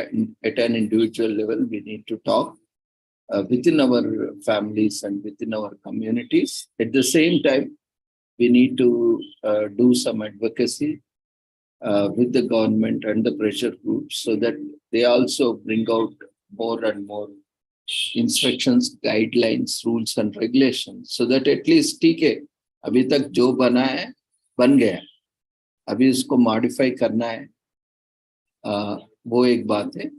अब से जो भी बन रहा है, इंफ्रास्ट्रक्चर बन रहा है, उसको पूरी तरह से डिसेबल्ड फ्रेंडली बनाना है. तो यही से शुरू हो गया, तो अब से कल से जो भी बिल्डिंग बनेगा वो डिसेबल्ड फ्रेंडली रहेगा, तो कल के दिन ये प्रॉब्लम नहीं रहेगा. तो ऐसा हमको स्टार्ट करना है. तो उसके लिए अवेयरनेस भी क्रिएट करना है पब्लिक में कि अपने घर में कोई डिसेबल्ड पर्सन है ना भी है तो भी हमको इंफ्रास्ट्रक्चर ऐसे डिजाइन करना पड़ेगा ताकि कोई भी अगर डिसेबल्ड पर्सन आया वो यूज कर सके. आजकल कुछ भी नहीं बोल सकते, भगवान ना चाहे कोई भी डिसेबल्ड हो सकता है. कुछ भी परमानेंटली नहीं है तो भी कुछ एक्सीडेंट हो गया किसी का, तो थोड़ी दिन के लिए परेशानी होती है, तो एटलीस्ट वो टाइम पे अगर कुछ एक्सेस करना है हमको व्हील चेयर से, तो क्या वो कंफर्टेबल है, क्या वो डिसेबल्ड फ्रेंडली है क्या? ऐसे भी सोच करना चाहिए हमको. ये पूरा वैलिड बात है जो भी डिस्कशन हुआ है.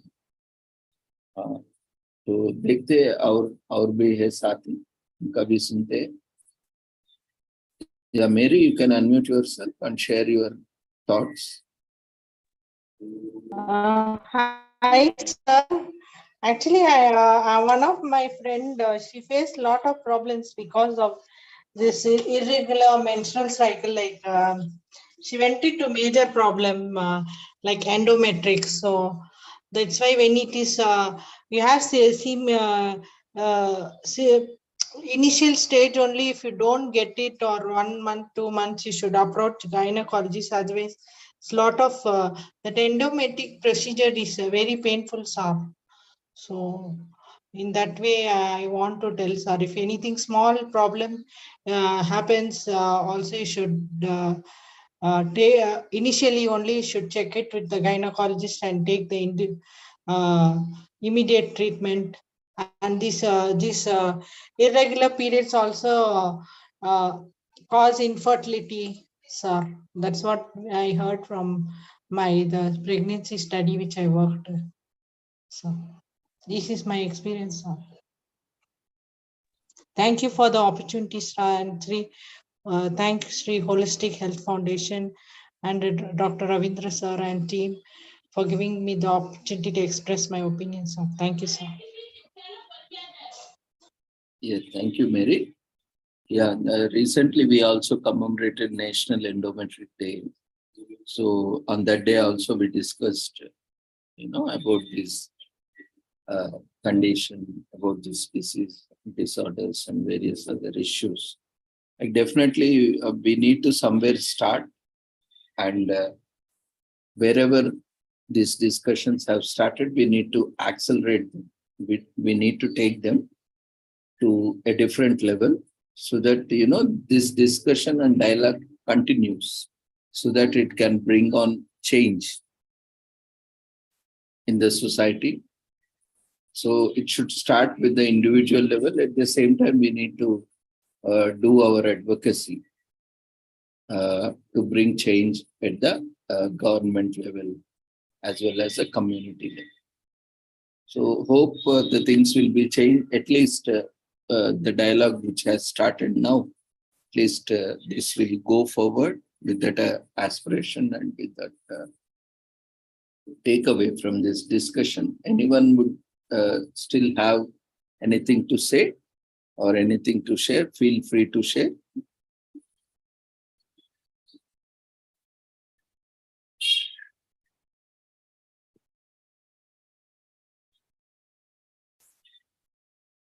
Okay, then we will move on. Thank you everyone for actively participating. And maybe those we will see in coming days also, if or those who have participated in the discussion, if you can come up with similar papers or research presentations, you are welcome. In coming days, you can utilize this opportunity. Maybe you can come up with more information and research. We will be happy to accommodate you. And thank you everyone for joining the discussion. So we'll move on to our next presentation.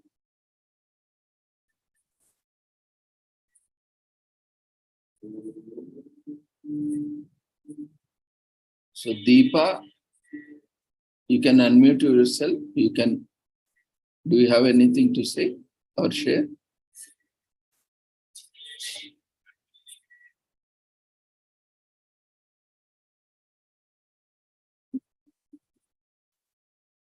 I have sent a message, and Anuradha, government introduced more schemes and to create awareness for women's.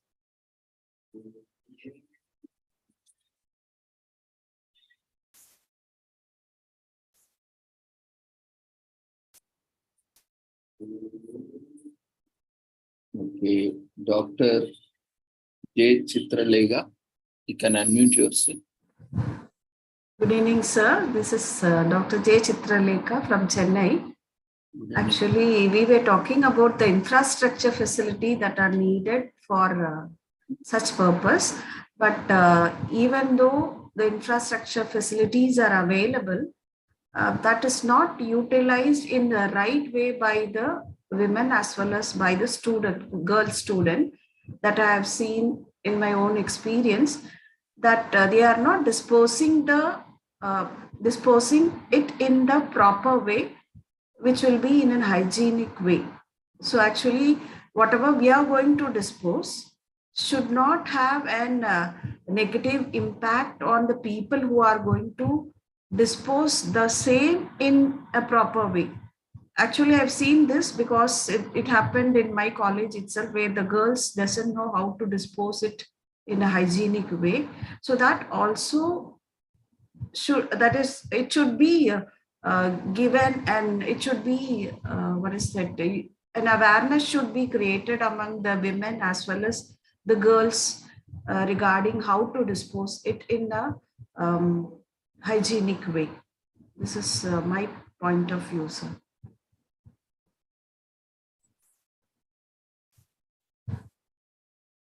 Yeah, yes, ma'am. Right, as you rightly pointed out, even I recollected one instance where I also visited for a meeting in one of the girls' college, women's college, and that college has school also, school till PG. It is from first class to PG. An entire campus is dedicated to women. It's a government establishment. And I happened to visit there for a meeting. And I also found similar situation where, entire these used pads were disposed in the open ground. I was very much shocked and astonished to see, there is a open space apart from commonly used grounds, just beside washroom. There are a few, which is not regularly maintained. I see a lot of, these pads thrown openly. So this can be a health hazard also, as you rightly pointed out. And, we have children at younger ages also, first class, second class, till PG students. And that college provides free pads also, sanitary pads, to all the students every month. So whoever, whoever has a requirement, they are providing free, and the government is entirely funding that project in that college. But as you mentioned, I also recollected, but there is no proper disposal system there. So yeah, as you rightly pointed out, though infrastructure is there, facilities is there, we need to bring awareness among our own children about these safe disposal practices. And at that time, I also suggested there were no incinerators installed. So when I saw that, I called the principal and other staff, and I just showed them and inquired about what has happened. Maybe because I was not sure whether that was a routine thing or that was happening. So I just inquired. So they said, yeah, we always tell children, but they are a little bit shy in carrying them and placing them in the dustbin, which is in the public area, which is an open area. And near washrooms also, like washrooms were just beside the building on one of the sides. So just in front, there is a big playground, and next to that we have classes. So even though it is completely, girls and women's campus, but among them also, they still feel lot of, there is a lot of hesitancy, to carry them and dispose it. So they said we have provided near washrooms, the other side where there is open area, but again, they are either overfilled it, they are not cleaning it properly, and otherwise also they are not putting into that, and they are just simply throwing it. And especially some dogs as well in night, and where they are just pulling up and tearing up, and it has become a health problem. So we, in that meeting, we also added this agenda, and we have discussed it, and recommendations were sent to the government in proper channel through college itself, that incinerators have to be installed so that they can be safely destroyed in the campus itself. So that again, this municipality and other people were not cleaning up regularly, and even the college also, when they are taking up and cleaning and putting them in the dustbin, they are not being collected on a daily basis. So again, the dogs and street dogs and other things, other animals living in and around, and they keep coming into the campus. And so these things are happening, as you rightly pointed out. I just recollect. So yeah, there are many issues, even in many colleges also, especially women colleges, other colleges, okay. But in women colleges also, personally, I have seen there is no these napkins or sanitary pads dispensaries, or no incinerators installed. So maybe we need to focus on this infrastructure, and also, as you rightly pointed out, how to utilize.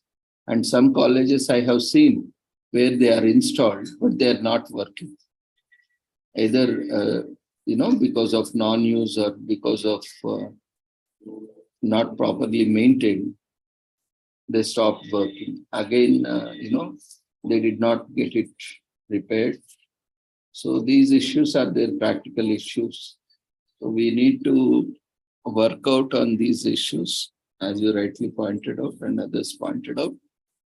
And we need to take responsibility, and we need to do, then only it will happen. And no matter how much funds we invest, still it has to come within ourselves.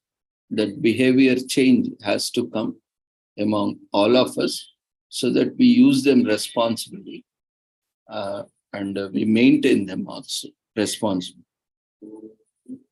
But efforts are being put on that day, when we discussed, even faculties were also creating awareness. But still, as you rightly pointed out, students also need to be very consciously aware of the various health hazards of disposing them in unsafe manner. Thank you, ma'am, for sharing. Anyone else would like to share?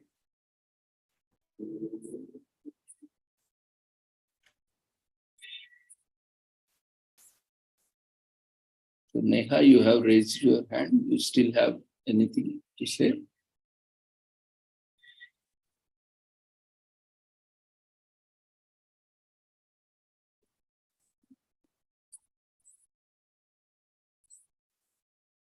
Feel free to discuss. Okay, if there is no further discussion, we'll see. Maybe we can have presentation or a panel discussion. Yeah, Jyoti, you can unmute yourself.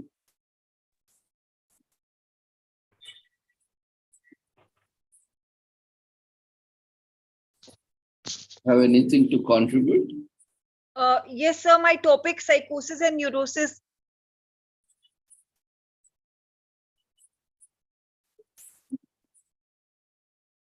You want to make a presentation? Yes, sir. Oral presentation. Have you registered? Yes, sir. Okay.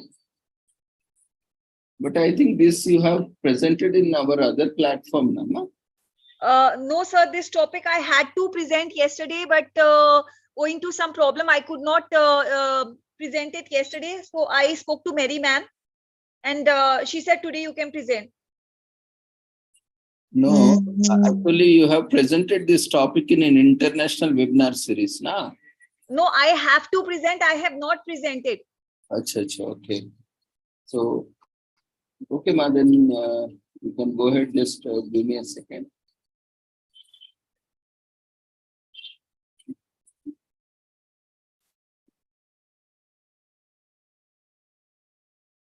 Okay, you can introduce yourself and your topic, and you can start your audio and video. Ma. Just a second, I will give you access.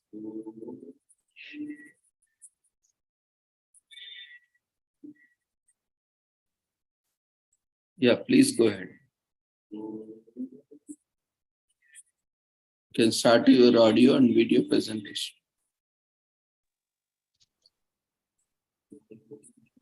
Jai Shri Krishna. Prior to initiating my topic, I would like to thank the Almighty who granted me this wonderful opportunity, and I thank the Shri Holistic Health Foundation India and Shri Research Institute and Center for Arts, Sciences and Wellbeing. Dr. Ravindra sir, moderator and coordinator for international webinar series on holistic health, well-being and sustainable development 2022 to 23, and his team for giving me this wonderful opportunity to present my topic today on psychosis and neurosis, and express my sincere heartfelt gratitude. I, Dr. Jyoti Makar, thank Shri Holistic Health Foundation India and Shri Research Institute and Center for Arts, Sciences and Wellbeing, Dr. Ravindra sir, moderator and coordinator for the international webinar series. I thank the entire team, and I also thank the participants. My topic for discussion today is psychosis and neurosis. What is the difference between psychosis and neurosis? Psychosis is derived from the Greek word psyche, which means soul, and osis means abnormality or a diseased condition. And it is not to be confused with neurosis. Neurosis is derived from another Greek word neuron, which means nerve, and osis again means diseased or abnormal pathological condition. Now, both are they are not the same. Neurosis is not to be confused with psychosis and neuroticism. Neuroticism is a personality trait which is prone to people with this personality trait, neuroticism. They are prone to anxiety. So neurosis is a different thing. Neurosis basically it does not have an organic origin. Psychosis has an organic origin. Now, what do we mean by organic origin? Organic origin is like psychosis. It may be one of the symptoms of it may be a symptom of some disorders in which the physical structure of a particular organ changes, like dementia, delirium. Psychosis is one of the manifestation symptom in that. Now, neurosis, it's a umbrella term for variety of disorders like anxiety disorder. It could be generalized anxiety disorder. It could be panic disorder. It could be obsessive compulsive disorder. It could be post-traumatic stress disorder. It could be social phobia. It could be depression, anxiety. All these, for them, a common term is used, that is neurosis. And psychosis is one of the symptom of some psychiatric disorders like schizophrenia, schizophreniform disorder, and schizoaffective disorder. Schizophrenia, schizoaffective disorders, brief psychotic disorder, shared psychotic disorder, and delusional disorder. Psychosis, what happens basically in psychosis, there is a disorientation with reality, while this symptom is not prevalent in neurosis. Neurosis, the contact with the reality is intact, but in psychosis, the person perceives like symptoms like hallucination, delusion, disorganized speech, and disorganized behavior, and delusions. Delusions are of various types, like delusion. What is delusion? Basically, delusion is false, unshakable belief of something which is very firm, and it's very difficult to eliminate from the subject that this is a false belief. The subject is very convinced that it is true. There may be various delusions. Delusion of grandiosity. Person feels the person is very great, like Raja Ram Mohan Roy, Jesus Christ, and delusion of paranoia. in that the person has suspicion, doubts the fidelity of his partner, and may even put a spy behind the partner to detective to detect his or her activities, and this can interfere with the interpersonal relationship. So a very smooth, well-going, loving relationship can come to an end because of a person is suffering from delusion of paranoia. Then there is various other types of delusions also, one is eratomania. Now, what is eratomania? Eratomania is the subject who is suffering from this delusion of eratomania. He feels that someone who is basically the person who is in a socioeconomic status higher than the subject is in love with that subject, and it's an unshakable false belief. The victim may not even be aware of it.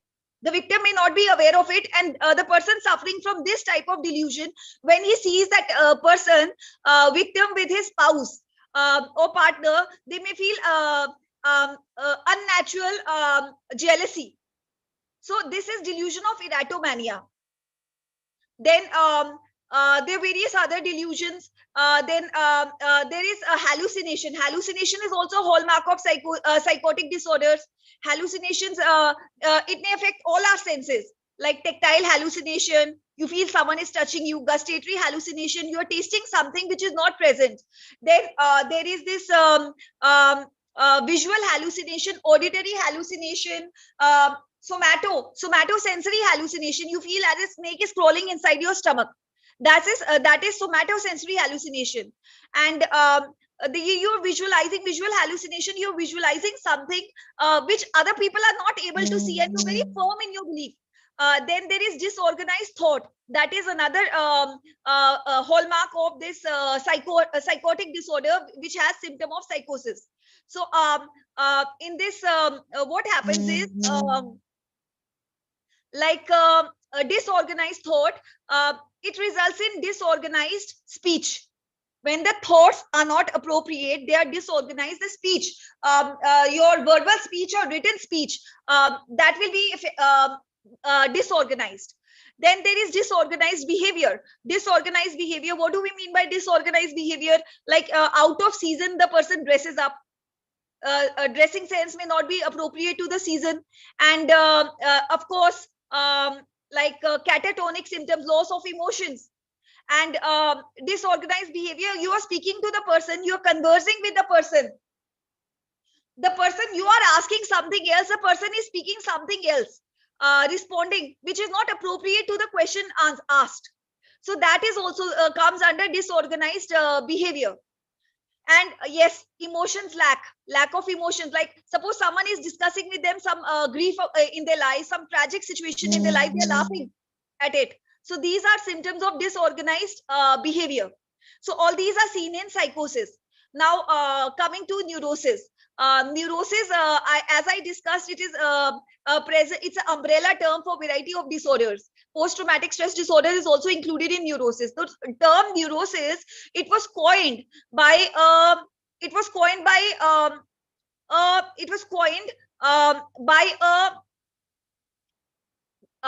French psychiatrist, William Cully. He coined the term neurosis, and it is related to neurological disorder. Sigmund Freud, father of psychoanalysis, he had written a book on hysteria.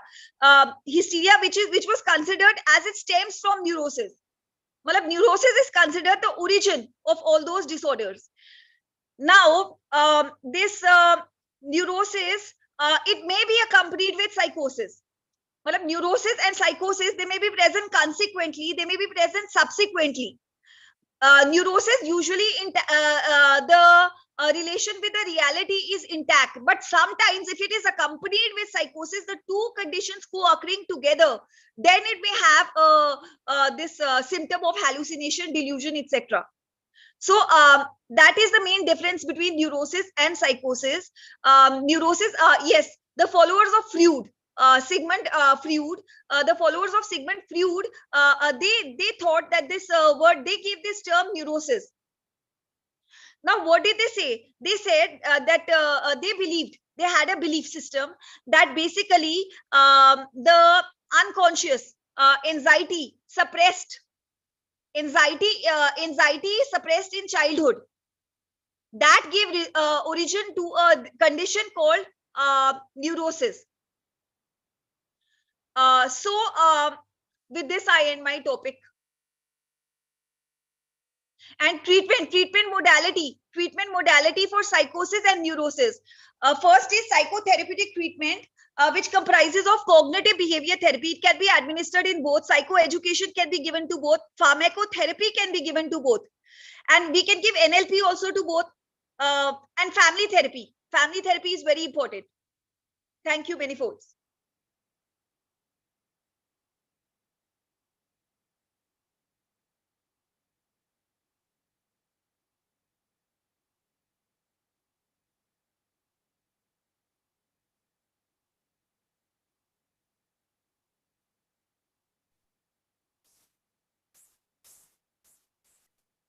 Yeah, thank you. But what kind of research is this, Ma? What kind of paper you have presented today? Sir, it was on difference between neurosis and psychosis. What was your hypothesis?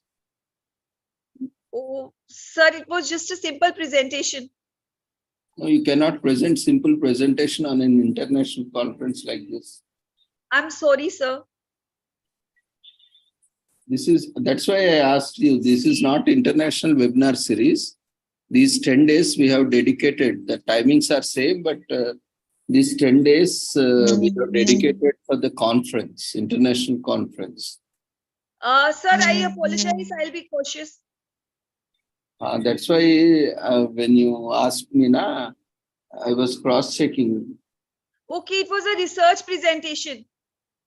No, research presentation, fine. But what kind of research is this?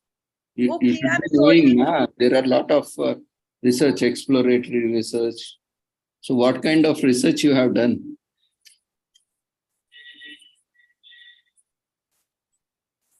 You are calling this as a research presentation, na? So what kind of research you have done? I apologize. No, nothing to apologize. I'm asking you. I mean, you have adopted some research methodology, na? What is that? I'm asking you.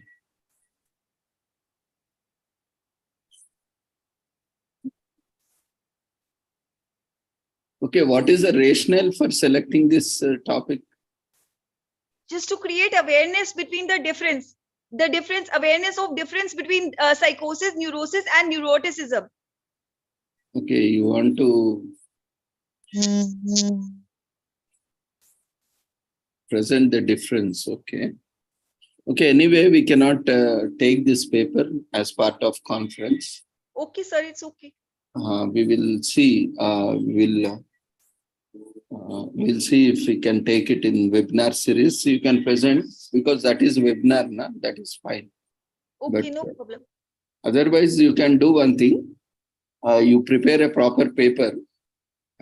Anyway, presentation is fine. We don't want to discourage you, but you complete the formalities, you prepare a proper presentation and submit to the organizing team, to conference email ID, and you register for the conference and you share, the format is given. You have to submit, then we will consider for certification. Okay, thank you, sir. Okay, thank you.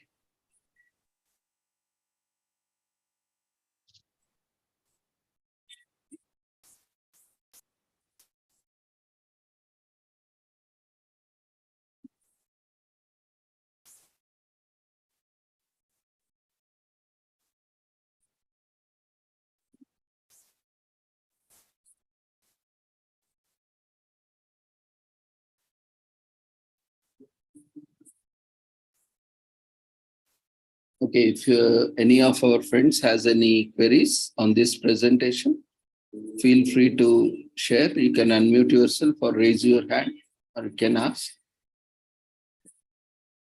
Yeah, Bansal, you can unmute yourself. Yes. Nice presentation. And actually, I was researched on that topic. As you mentioned, one of the is schizophrenia, right? You mentioned that hallucination, and one movie I have seen, it is a based on movie analysis, that Karthik calling Karthik. I found that the Karthik having the different type of the delusion, and मतलब वो खुद को harm कर रहा है, और उसका subconscious mind उसको ही हार्म कर रहा है, उसे ये बात पता भी नहीं है। तो आप इसको कौन सा डिसऑर्डर बोलेंगी, अगर आपने I मूवी think देखी? it could be a delusional disorder. He was having a delusion that he is having a brother. In that movie, basically, in childhood also, when he complained to his parents that I have this sibling who is troubling me, the parents did not believe in him. He had a firm, unshakable belief that he has a brother who troubles him, and he was calling himself. That was a delusion. Yes. So thank you for answering. One question और, तो आप ये सोचती हैं क्या कि अब अपनी सोसाइटी में अभी भी साइकोलॉजिकल डिसऑर्डर्स के लिए लैक ऑफ अवेयरनेस है? क्योंकि उसके पेरेंट्स ने अगर बचपन में ही ट्रीटमेंट करा दिया होता तो उसे यंग एज में इतनी दिक्कत ना होती, उसे सोसाइटी से मूव ऑन करना पड़ा, एक ऐसी जगह जाना पड़ा जहाँ से उसे टेलीफोन इस सब से बिल्कुल सोसाइटी से हटना पड़ा। अगर सही टाइम पे अगर वो फाइंड आउट, वो खुद के लिए डिसीजन ना लेता, उसने खुद के लिए डिसीजन लिया मेरे हिसाब से, तो अगर वो सही डिसीजन नहीं लगता तो मुझे लगता है कि लास्ट मोमेंट तक, तो जब तक उसकी गर्लफ्रेंड ने सेव किया उसे, लेकिन अगर वो ना आती उसे सेव करने के लिए तो वो चला ही जाता। इस मूवी से पता चलता है, मुझे ऐसा लगता है कि इस मूवी से पता चलता है कि हमारी सोसाइटी में अब भी लैक ऑफ अवेयरनेस है साइकोलॉजिकल डिसऑर्डर्स। तो आप क्या मेजर्स सजेस्ट करेंगी, अगर आप पर्सनली सजेस्ट करना चाहें तो? I think we can go to we can spread the information among common masses, because even today it is a stigma. People going to a psychiatrist or a psychologist or a counselor, people take it as a stigma, so they avoid it because they have lack of awareness. Psychoeducation is a method which could be adopted. Community services, we can create the awareness. Okay. We can spread the awareness in schools also. Yes. Many schools don't keep counselors. They don't think the need. Yes. Many of the schools I found that, but our university having the counseling, this is a good thing. Yes. I found in my university. And we can even create awareness going from villages to villages, mass awareness, community awareness. Yes. Very good.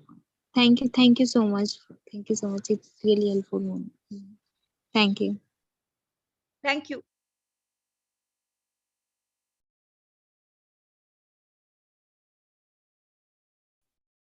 Thank you, Bansal, for sharing your queries. Anyone else would like to share? Feel free to ask or share your observations.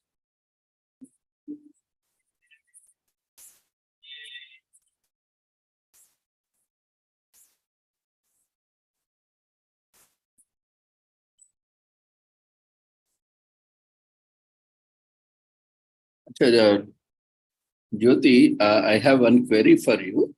Just recent discussion we had regarding this menstrual hygiene, personal hygiene.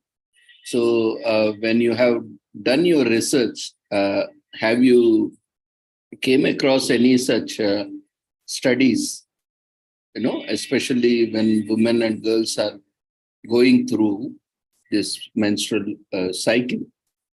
Have you found any studies which were related to your topic today, neurosis or psychosis?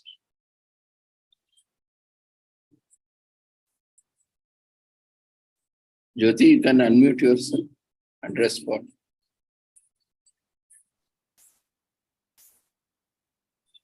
Sir, I have not done any such studies, but it does affect. Okay, can you share some insights how it is going to affect? It may create, if the person is the child who is in a teenage age and has no information about it and is not even told by the mother, it can create anxiety.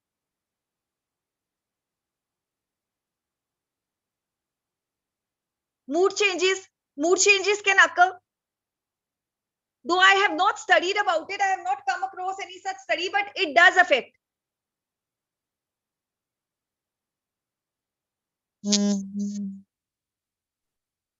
Okay. Yes, sir. One more thing. There is this depression also related to it. Would you like to share something more about it? If you have reviewed any such papers or literature? I have not reviewed it, but it is related. Okay. Thank you for contributing. So, okay, what's your opinion on the discussion? You just joined just now or sometime before? I joined at around 8 o'clock, 8:05. Okay, so you almost joined. I joined late. The session. Okay, fine. Okay, congratulations. But for the formalities, you need to present your proper paper. Yes, sir, no problem. Sorry. No, it's okay, fine. Because the timings are same, link is same, everything is same, so it's common. But before joining, we need to check the messages. That's fine. So we will, if there are no further queries, then there we is will, Nancy Bansal. Yeah. You would like to add anything more, ma? Bansal? Yes, sir. So actually, I seen one case of a girl having the period and she was unable to say her mother and उसे पता भी नहीं था कि उसे इस period से गुजरना पड़ रहा है. तो ड्यू टू इसकी जब भी उसका ये मंथ आना होता था या नियर डेट आनी होती थी तो वो डरने लगती थी कि घबराने लगती थी, एंजाइटी होती थी, उसे डिप्रेशन होता था. इसके अलावा उसे एक मुझे ऐसा लगता है कि उसे डिल्यूजन हो गया था कि उसे पीरियड्स आने वाले हैं. तो ये लैक ऑफ अवेयरनेस है कि वो कह नहीं पाई थी, लेकिन धीरे धीरे इम्प्रूवमेंट आया उसमें. तो उसने इम्प्रूव किया खुद को कि किसी ने उसकी हेल्प की थी इसमें बेसिकली कि उसने उसकी स्कूल में से ही किसी ने की थी कि उसने देखा था कि see having the red mark on back. तो उन्हें फिर फर्दर मेडिकल के लिए ले जाया गया क्योंकि छोटी सी बच्ची थी, वो अनेबल थी कहने में. लेकिन जब भी उसका ऐसे पेट में दर्द होता तो उसे ऐसा लगता कि हाँ मेरे पीरियड्स आने वाले हैं, और बेसिकली ऐसा होता नहीं था. पेट में दर्द कुछ और रीजन की वजह से होता था. बच्चे हैं तो कुछ खा लेते हैं तो होता रहता है. तो मुझे ऐसा लगता है कि अब सोसाइटी में बहुत अवेयरनेस की जरूरत है और पेरेंट्स को ओपनली बात करने की जरूरत है.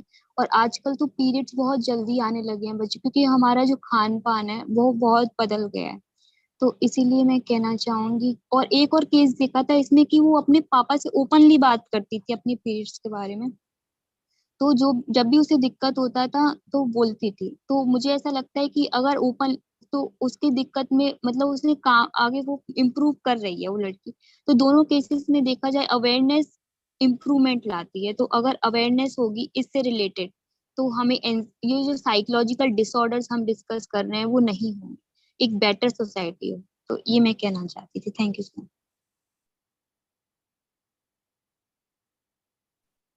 Yeah, thank you. Jyoti, you would like to respond? Yes, sir, I think she's right. It's basically lack of awareness only. In every school, a child should be given this education. Parents, mothers should tell their daughters at an appropriate age.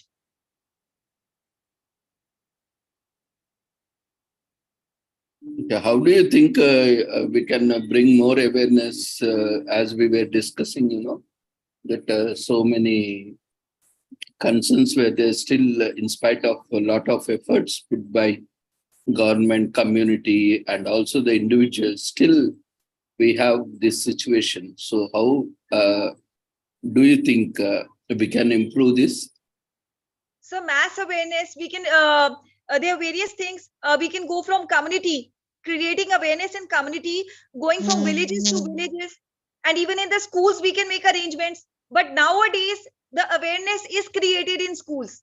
Though mothers may not explain, but when I was a child, I was given the awareness in my school. I was in a hostel. I was made aware in a school, in my convent. But nowadays also awareness is made. It's only in villages we need to inform the people about it.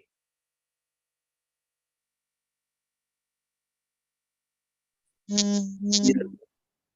It's the one aspect is we are not aware. The other aspect is we are, misinformed.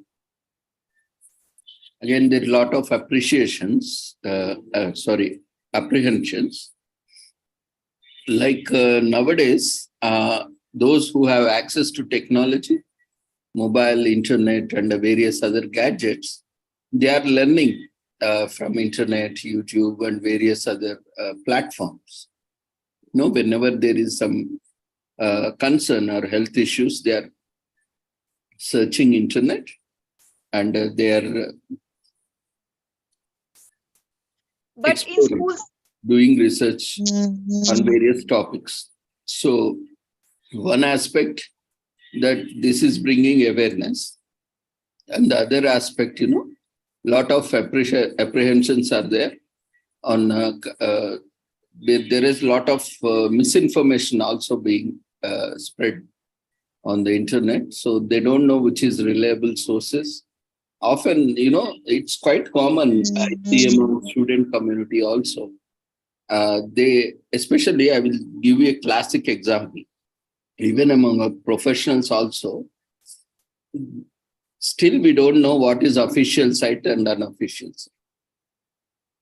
When we say go and check our official university site, they just Google it and open up something and check, sir, I have checked in official site and this is the site.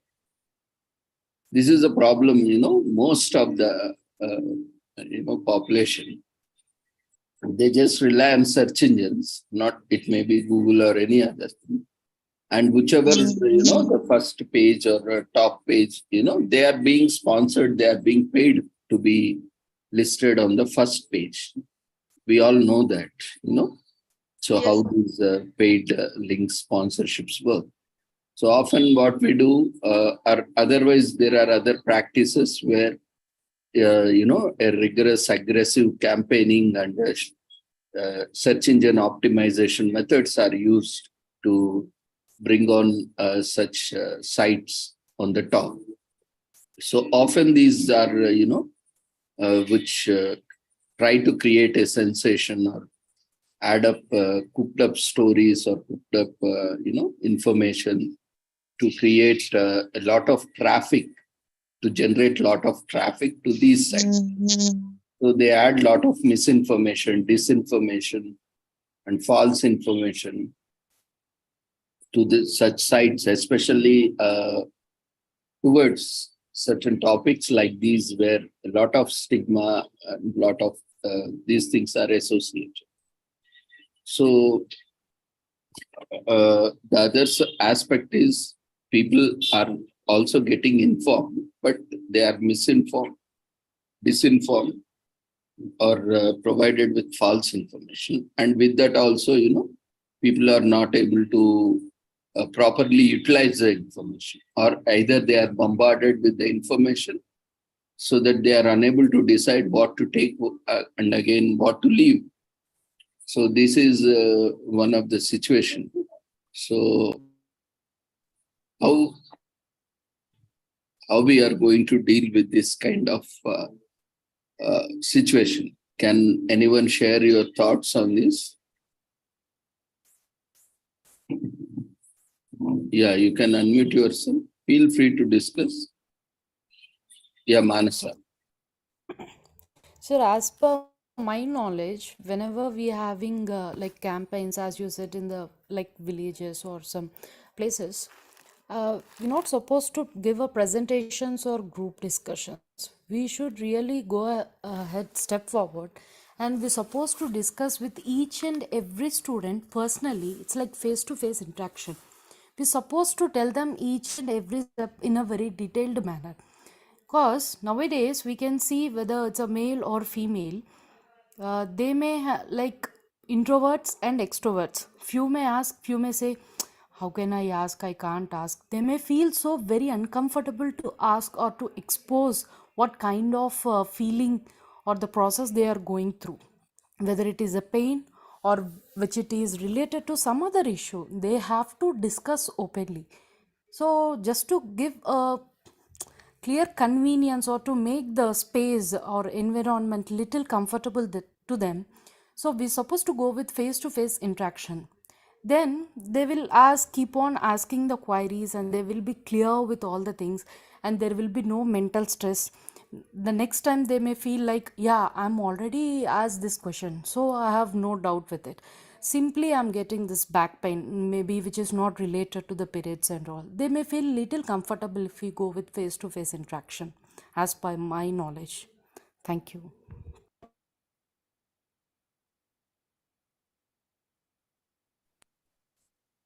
Yes, ma'am, as you rightly said, we don't have a single, strategy that can work, or a single one-shot method that can work. We need to employ all the or different strategies as per the context and situation, and accordingly, we need to go as per the situation demands. And of course, this lecturing method will not work always. We can't go and say, people, listen, I'm going to say something. That doesn't work, especially in rural areas. We have seen, because we are into community work also, being a social worker, but also an professional also.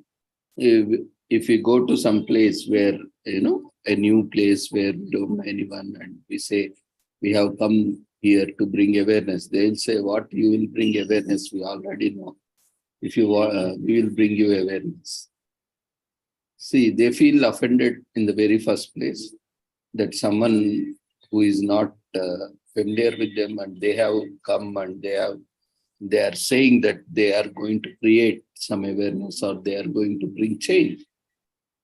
They will ask, first of all, what do you know about our place or our people? So similar, these things are there, as you rightly pointed out, but these are taken care of well before any such programs are conducted. And many times it backfired also. We have seen even in movies also. And even because as an NGO also, when we approach communities, certain communities also, they at times welcome, they at times, reject the proposals, they do not support. So all these things are common, and that is all part of administration and management. We need to first establish rapport with the community or with the individuals, and we need to move on as per the situation demands.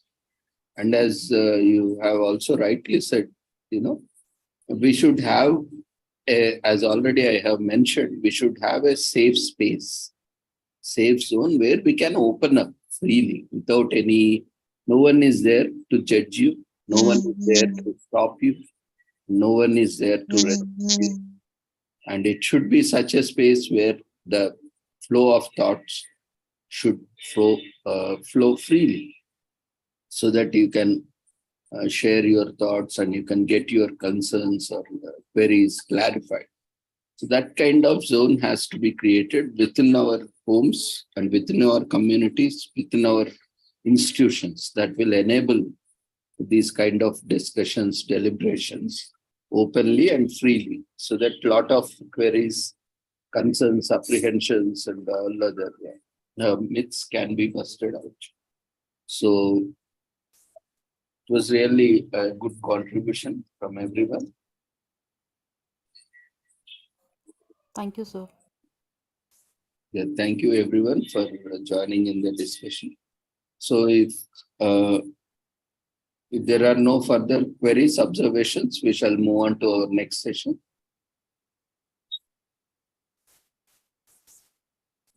Okay, thank you, Jyoti. Congratulations for your presentation. Yeah.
Can I proceed?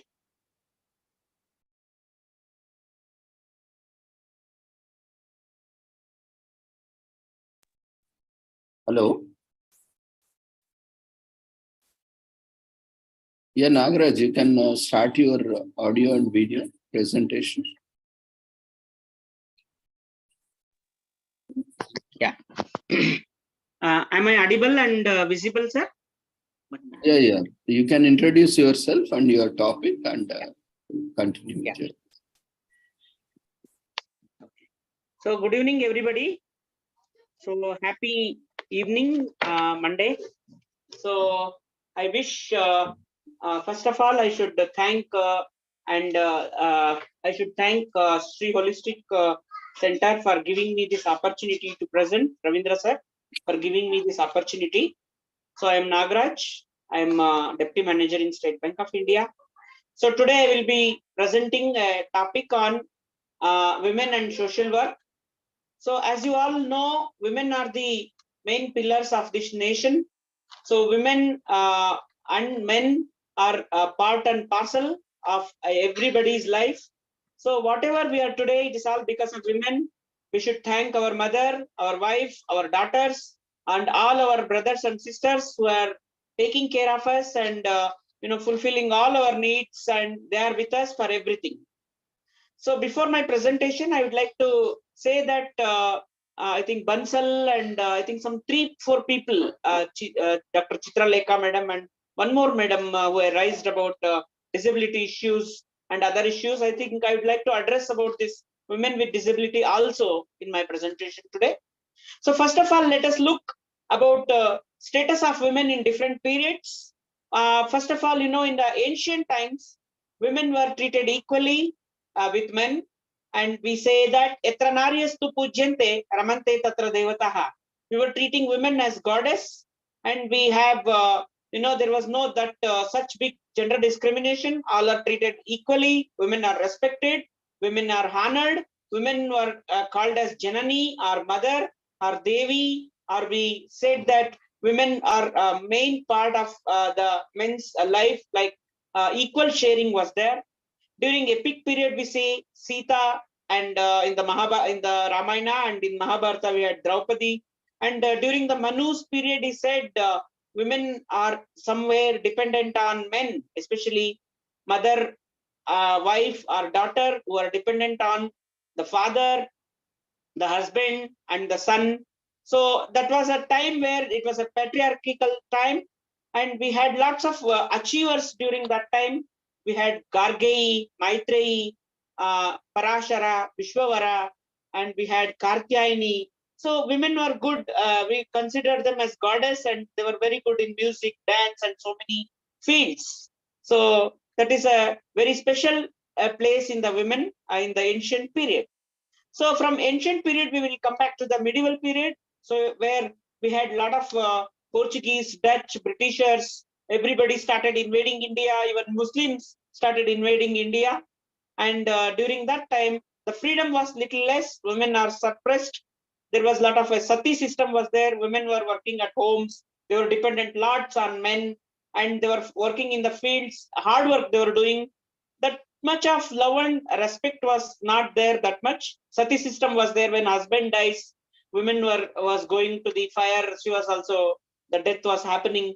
The Devdasi system was there. Basavi in the temples, the system was very bad. And in the in the Muslims also there was a parda system was there. So all these things were there. So that time women emancipation was there. Like Bhakti movement was a major one. Like we had Basavanna, Shankaracharya, Madhvacharya, Akka Mahadevi, Mirabai, who are all protested, and they all worked for the rights of women. So after that, when we come across women in the modern period, we have 2 periods. So one is a pre-independence period, that is a Britishers period, where that time also women's status was deprived status only. So the prevalence of male domination was more. Child marriages were a lot during that time. So some sort of education was there, very less education, and women were treated. Some sort of freedom was there, but lot of women struggled for freedom, and they got independence to us. Such as we have Jhansi Rani Lakshmibai, Kittur Rani Channamma, and we had Vanake Obava, and we had Sarojini Naidu, Kasturibai, Vijay Lakshmi Pandit, and so many women who fought for the women, freedom struggle, and they are the inspiration, they are the role models. Because of them, so we are achieving this independence. So along with men, women also participated in a very nice way. So in the modern times, after independence, women got a lot of independence, lot of enjoyment. Equality was more with men, and some sort of in the political, economic, and social and legal areas, women are started improving their position. They're getting rights, positions, respect everywhere, and education was there. Some sort of jobs were created. Lot of legislations have come. Western influence was a lot. So recognition of women rights were there. So women started doing a lot of struggles for the justice. Many started protesting. So that time onwards, we started seeing a lot of problems. I would like to highlight on the problems of women, which were started after the independence. We had so many problems such as rape or sexual abuse, kidnapping, eve teasing, ill treatment, child marriages, teenagers, early pregnancy, dowry deaths, a lot of harassments, so gender discrimination. So a lot of violences, exploitations are happening to women. So due to poverty, unemployment, and illiteracy, these problems are happened. So many women were started protesting. Some are asking, they were raising the voices. But in most of the societies, men are raising voices, or some people are raising, neighbors are raising. So this way, we thought of the empowerment of women became a very popular after 90s, 80s, and all. Earlier days was a charity, then right-based, then the movements, lot of movements like feminist movements were started for the rights, and so empowerment was a major thing happened in the women's life, such as socio-economic independence and decision making, worth getting education, getting equal opportunities, getting rights at home, at workplace, and there is a rise in the status of the women happened in a very big way. So that is why sustainable development or legal development are happening for the women in a very big way. Even though for solution of the problems, see, government has introduced a lot of programs. So we need to highlight some of the major programs which central and state governments are undertaking for the empowerment of girls. One is World International Indian Girls Day was celebrated. That is on January 25th. Women's International Women's Day, that is on 8th March. So to raise awareness about women's issues. So Beti Padhao, Beti Bachao, that is female feticide, female infanticide has to be reduced. For that, lot of schemes, Sukanya Samruddhi Yojana has come. So, and we have got one-stop solution, one-stop center has come. One-stop center is providing education, employment, credit, and other facilities. Women helpline was come, especially in all the states. So that is 1091 if you dial. If you have any problems, you can raise the issues so that it can be resolved very well. Ujjwala Yojana, that is for gas subsidy providing for the women, and credit facility in the banks. We are getting the Mudra, that is Micro Unit Development Refinance Agency. It is providing Kishore, Tarun, and Shishu Yojana, that is 50,000 Shishu, 5 lakhs Kishore, and up to 10 lakhs Tarun. And exclusively for scheduled caste, scheduled tribes, and women, we have got one more Yojana, that is called PM Kusum Yojana, and we have got Stand Up India Yojana, that is providing loan up to 1 crore for women. Anybody can apply. And in Bruhat Bengaluru Mahanagara Palike for this daily wage laborers, we are providing this Prime Minister's Swanidhi Yojana. So if they will get first tranche 10,000, if they repay that, they will get 20,000. If they repay that, they will get 50,000. After, if they repay, they will get 1 lakh, like that. It is going on increasing, but you should utilize. That is a problem. Awareness is very, very important. So we have got Sakhi Nivas Yojana from central government. We have national scholarship. A lot of women are getting this scholarship, Rajiv Gandhi scholarship exclusively for women. National Crush scheme for 0 to 6 years and those who are working in factories and other places. So Prime Minister Matru Yojana, Matru Vandana Yojana, we have got Santwana Yojana exclusively. We have to provide counseling, legal aid services, reproductive health services, and temporary shelter facilities, financial relief facility for the victims of rape, dowry, harassment, and other things. So they provided self-help groups, training, self-reliance. So, and this entrepreneur development, we want more women to become entrepreneurs. So that is what schemes are providing. Even in Karnataka, we have got a scheme called Chetana Bandhu Yojana, that is providing rehabilitation for transgender women, microcredit, and Devdasi women's hostel facility has been provided. A lot of people are getting jobs. So this way, so many Bhagyalakshmi Yojana is there. So that is actually, if they will invest 10,000, after they become 18 or 20 years, they will get 1 lakh. So if there are 2 children, they will get 2 lakhs like that. So this way, a lot of things are happening, but we have to utilize. So next I will go to the acts which are there for women. So before independence, we have some acts passed for women. Rajaram Mohan Rai started Brahma Samaj. Because of him, one act was passed, that is Sati Abolition Act, that is on 1829. So Sati system was banned fully. For that, rules have been made in 1987. You all can go through that. So Widow Remarriage Act was passed in the year 1857. That is, widows are allowed to marry again. So that is a very good Vishwar Chandra Vidyasagar who fought for this. And we have got Indian Contract Act in 1872, which is providing contract laborers, women are given all the facilities. And Indian Property Act 1882 that says, so fathers have the distribution of their property even to the mothers, daughters also. So 1891 1891 Child Labor Act, which said women are not supposed to work in the child labor work. So Prevention of Prostitution Act 1927, that is Devdasi system was abolished. And prevention of this Child Marriage Restraint Act 1929, it said it is called a Sharda Act. So ban on child marriages act. So that is age was fixed for that time for 15 years, and later it is changed. And after independence, we got a lot of acts like Factory Act 1948, which appointed a lot of women employees in the industries.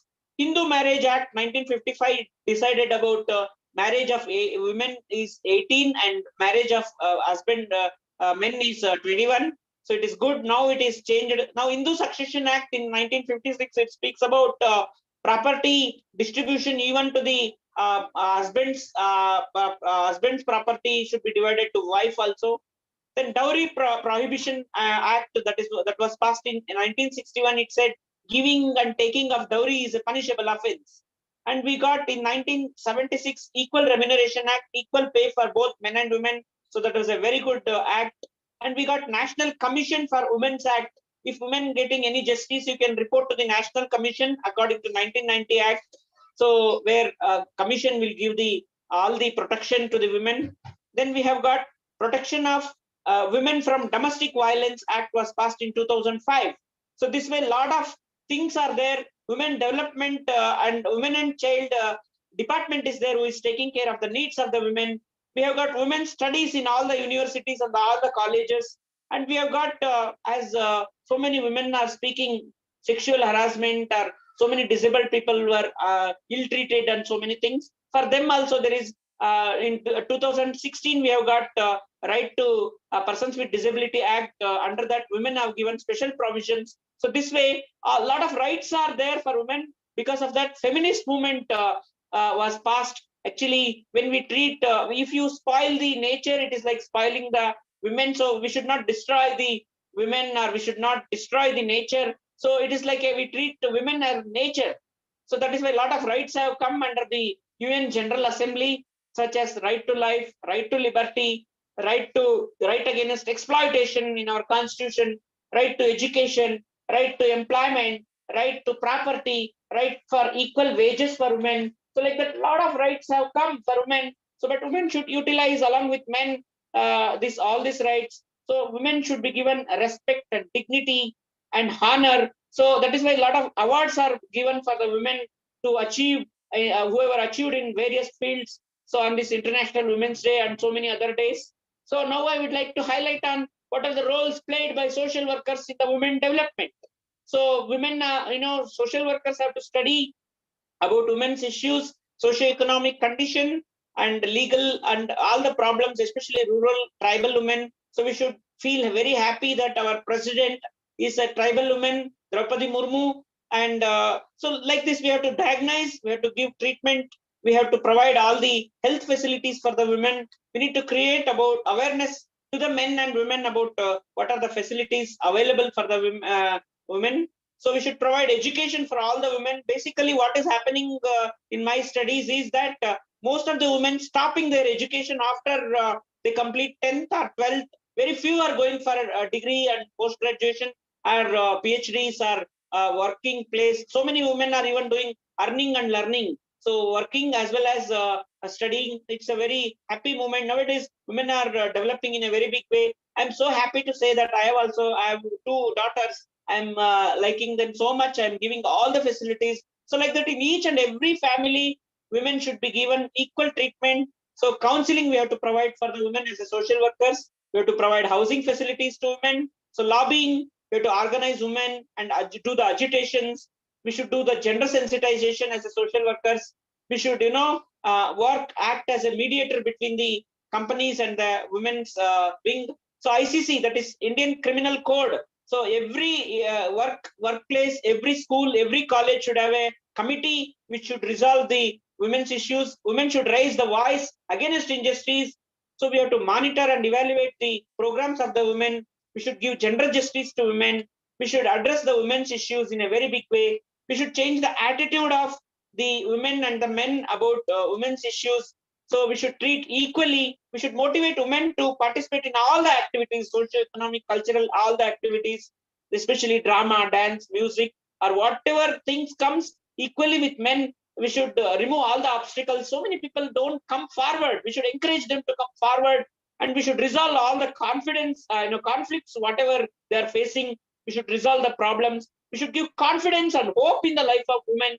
So we should rise and mobilize and utilize the resources which are available for them in schools, colleges, offices, and everywhere. We should reach all the facilities, benefits, services, whatever is there for the women. It should be accessible to all the women. We should develop the life skills of the women. We should give referral service. We should, place them in home placements or hostels. Whoever is depressed, whoever is diverse, or whoever is, old age, or whoever is not getting any facilities. So especially vocational training we have to provide to earn their livelihood. So balanced work life should be there in home. So we should feel happy for women that she works at home, she works at office, she works everywhere. So we should give special care for the distressed women, poor women, disabled women, widowed women, unmarried women, old age women. So all the women we need to give special focus. So that is why this year International Women's Year, Women's Day focuses, the theme of 2023 is a digital innovation and technological work for the women's and gender equality and justice. So it says that digitally also women are very strong. All the payments they are doing very nicely. All the they're very fast.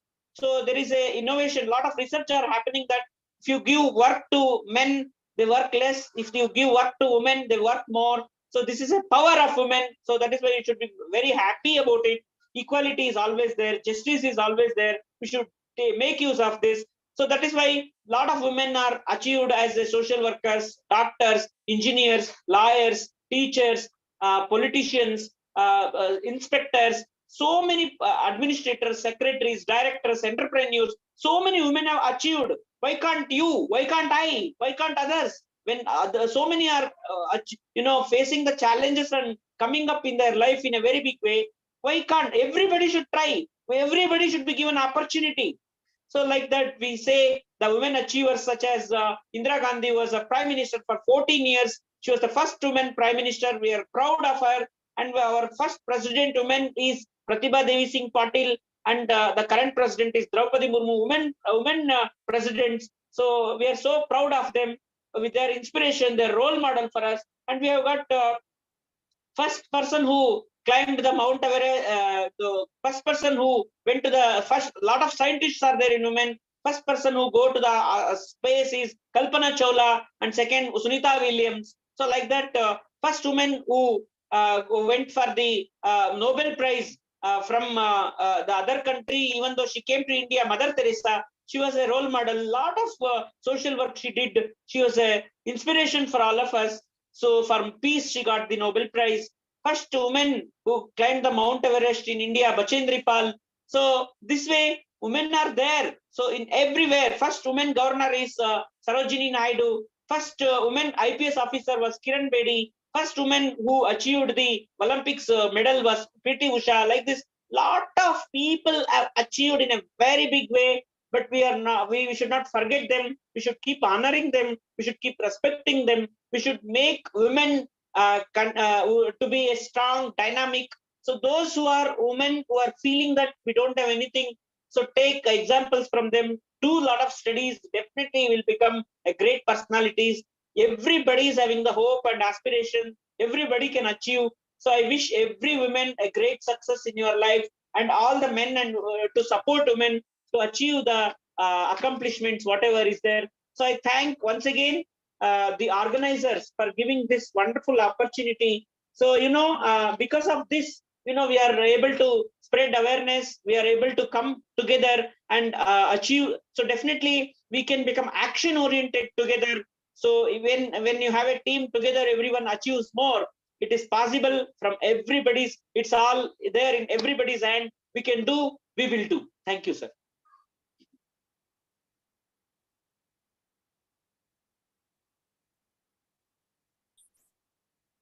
Thank you, Nagarajji. It was very wonderful, very insightful session.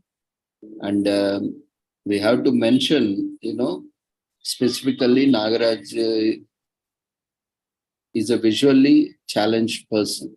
In spite of that, he has achieved a lot and he is contributing a lot to the community. And you can see, how well he presented.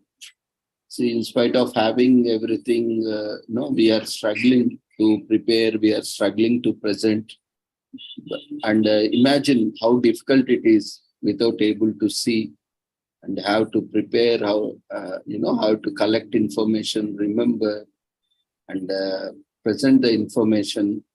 And with such fluency, he is really very much blessed. We are very fortunate, and he is also reached a very good position. He's Deputy Manager in State Bank of India, and also he's Assistant Governor in Rotary International, Bangalore, and he's also professional social worker and environmental activist. We are always complaining about our life that is not there, this is not there. But see, in spite of being specially able, in spite of calling disabled, they are able to achieve a lot, where we are still, looking for excuses for not performing or not reaching up to the mark. So this is, that's why we have given opportunity so that we can inspire more and more people. And, we always encourage everyone. And we have been regularly organizing from, as part of Azadi Ka Amrit Mahotsav, we are regularly, in fact, daily, we are organizing from 6 to 8 international webinar series on holistic health, well-being and sustainable development. And the joining link is same, and the timings are also 6 to 8 p.m. So actually we had full day conference, but many of our friends has expressed their difficulty in attending, and that to 10 days, daily attending is again in working hours. It's a very tiresome job, and we need to get permission from our institutions, organizations. So based on our discussions and requests, we have rescheduled our timings to the evening, non-working hours, so that we all can participate, we all can actively, share and participate, present and disseminate information through this platform. So let's everyone utilize this platform. And tomorrow we have internet. Sir, any questions are there before that can raise? Anybody? Yeah. So participants, if you have any query, you can share your observations or queries. Feel free to raise your hand or unmute yourself.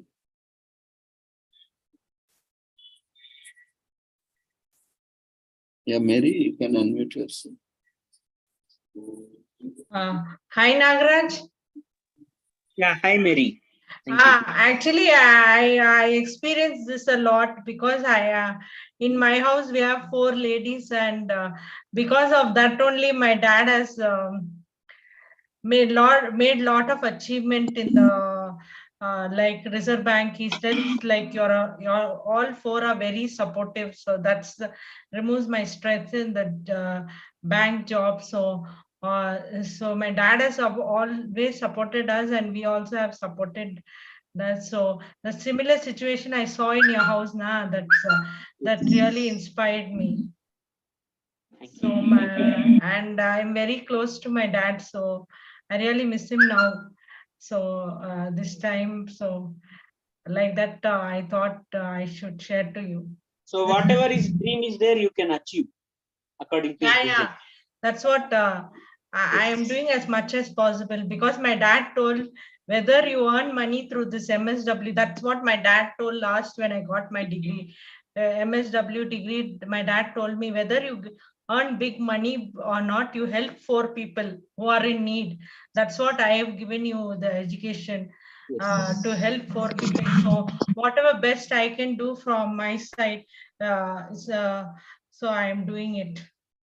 Thank you. Very inspirational. Actually, it brought me a lot of memories of my dad today, because we also in ladies group now in our house.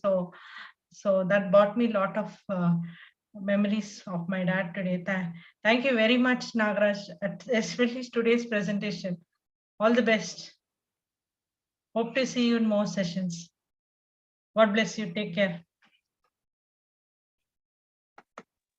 Yeah, thank you, Mary.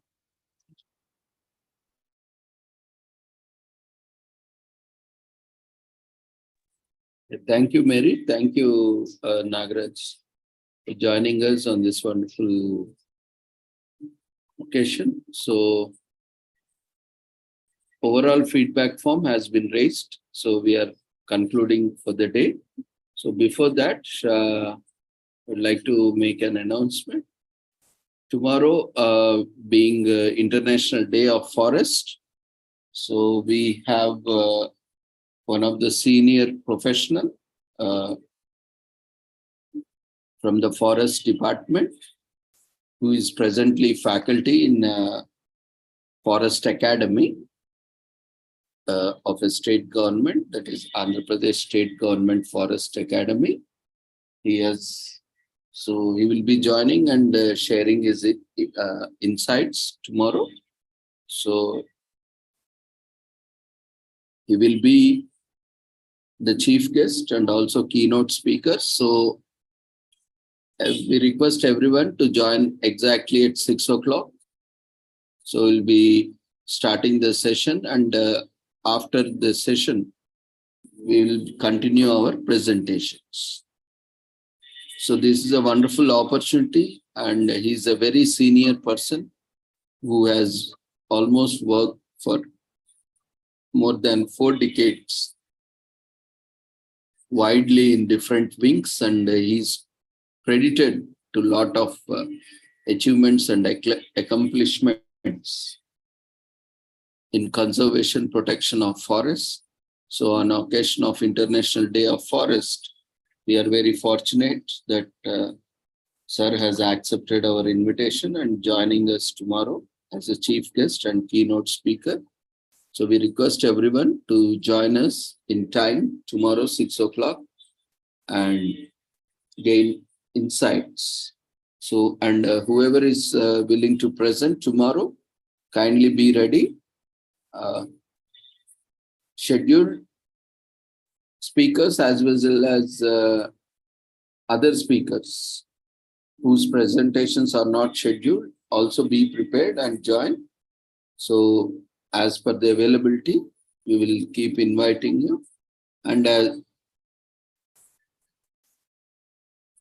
would also like to mention that already last day, we are not permitting any presentations. So we'll be having resource persons from across the world. We have, so on that day, we will be mostly dedicating Monday. That last day will be mostly dedicated to, conference report presentation And we will also look into various awards presentations, and also declaration of awards for the eligible. So this all process will go on. So we will not be able to give or allot any time for presentations on that day. Only panel presentations will be there. The two from eminent resource persons from various countries. So, and also our collaborators will be presenting. So we have dedicated that day, and next 2 days, and also in between 24th and 25th, we have that 2 days is also completely engaged. So we request everyone, we have more than 80, 85. Yes, Stephen, kindly wait for some time so that I can complete my talk. Yeah, so that we request everyone, whoever has applied or registered, kindly complete your formalities and join. And many are not checking the schedule. We have yesterday also sent an email. So we will assume that you are not interested to present. Again, afterwards, if you come and request, we will not provide you an opportunity, because daily we are informing you and we are calling you also. This is not at all a professional this thing. When your session is scheduled, you should inform us when you are not able to present. Otherwise, we will just ignore and mark it as absent. We have a lot of sessions. In fact, a lot of resource persons are there who really want to present. But we have, requested them because we have a lot of conferences happening. So to provide opportunity to many new people, many new youngsters, and also to new, because we have a series of events, and almost daily one resource person is presenting on our platform, and we are commemorating various events.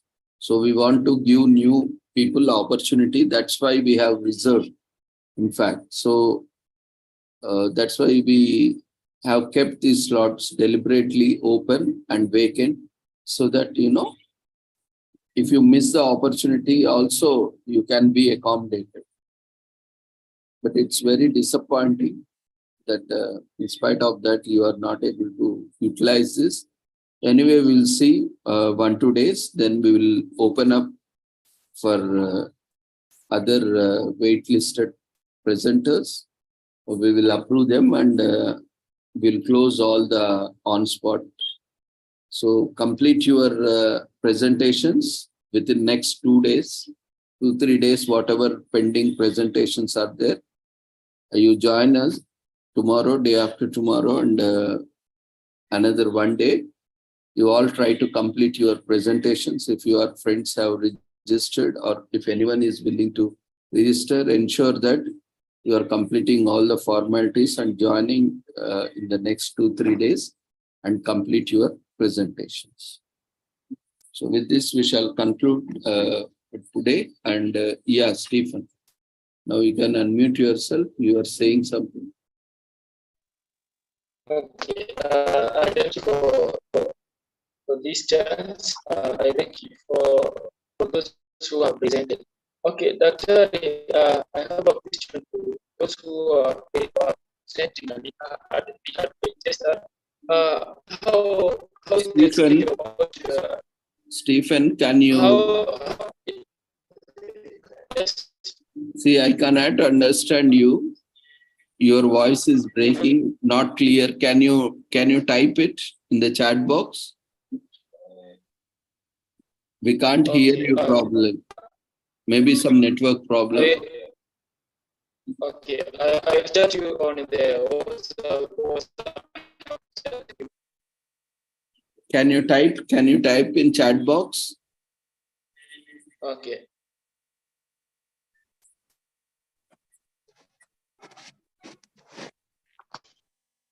Okay, anyone else would like to share? The overall feedback form has been shared in the platform. We request everyone to quickly fill up the feedback form.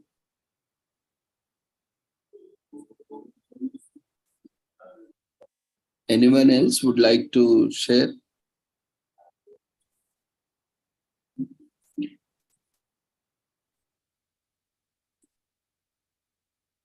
Okay, so we will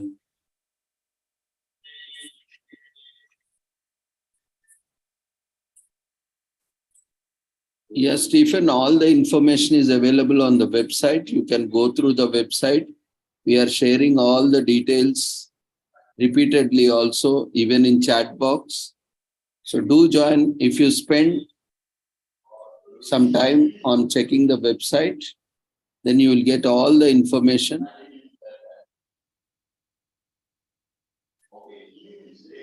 The problem we see is, our friends are not reading the instructions, following the instructions. So if you can follow, if you can go through the instructions, you will get all the information. In spite of that, still, if you need any information, you are always welcome to call me. You can make a call or you can text me. You need to visit the website. There you can find all the links, or you need to join any of the groups like Facebook group or Google group or WhatsApp group, where you will be getting the joining links, registration links. You can register for different categories. There are participation. If you want to participate for all the days, the registration form is same, and you need to register only once for the participation for 10 days. You can register once, and that will suffice for the entire 10 days participation. You can attend whichever day you are attending. You will be issued certificate on that day based on the fulfillment of eligibility. That is, you are attending and providing feedback. And the prerequisite is you have to be registered. And for presentations, you can visit the website. There you can find presentation registration form. And then, Dr. Shantanu, can you mute yourself?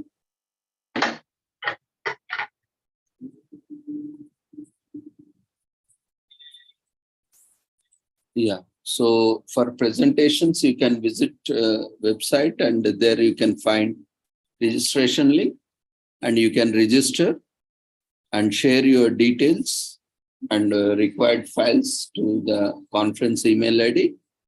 And then you can make presentations and provide feedback, so that after completing the formalities, you can receive your certificate.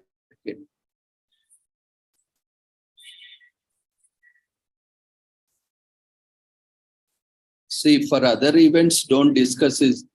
This is not a proper way to discuss or communicate. Every event is different, and we should have these, these are certain etiquette, or even we call it as manners. We have certain things we should know when to discuss, when not to discuss. So this is not an occasion, or this is not a platform where, if you want to talk about any other event, you can discuss that, because this is anything related to conference, you can discuss it about this.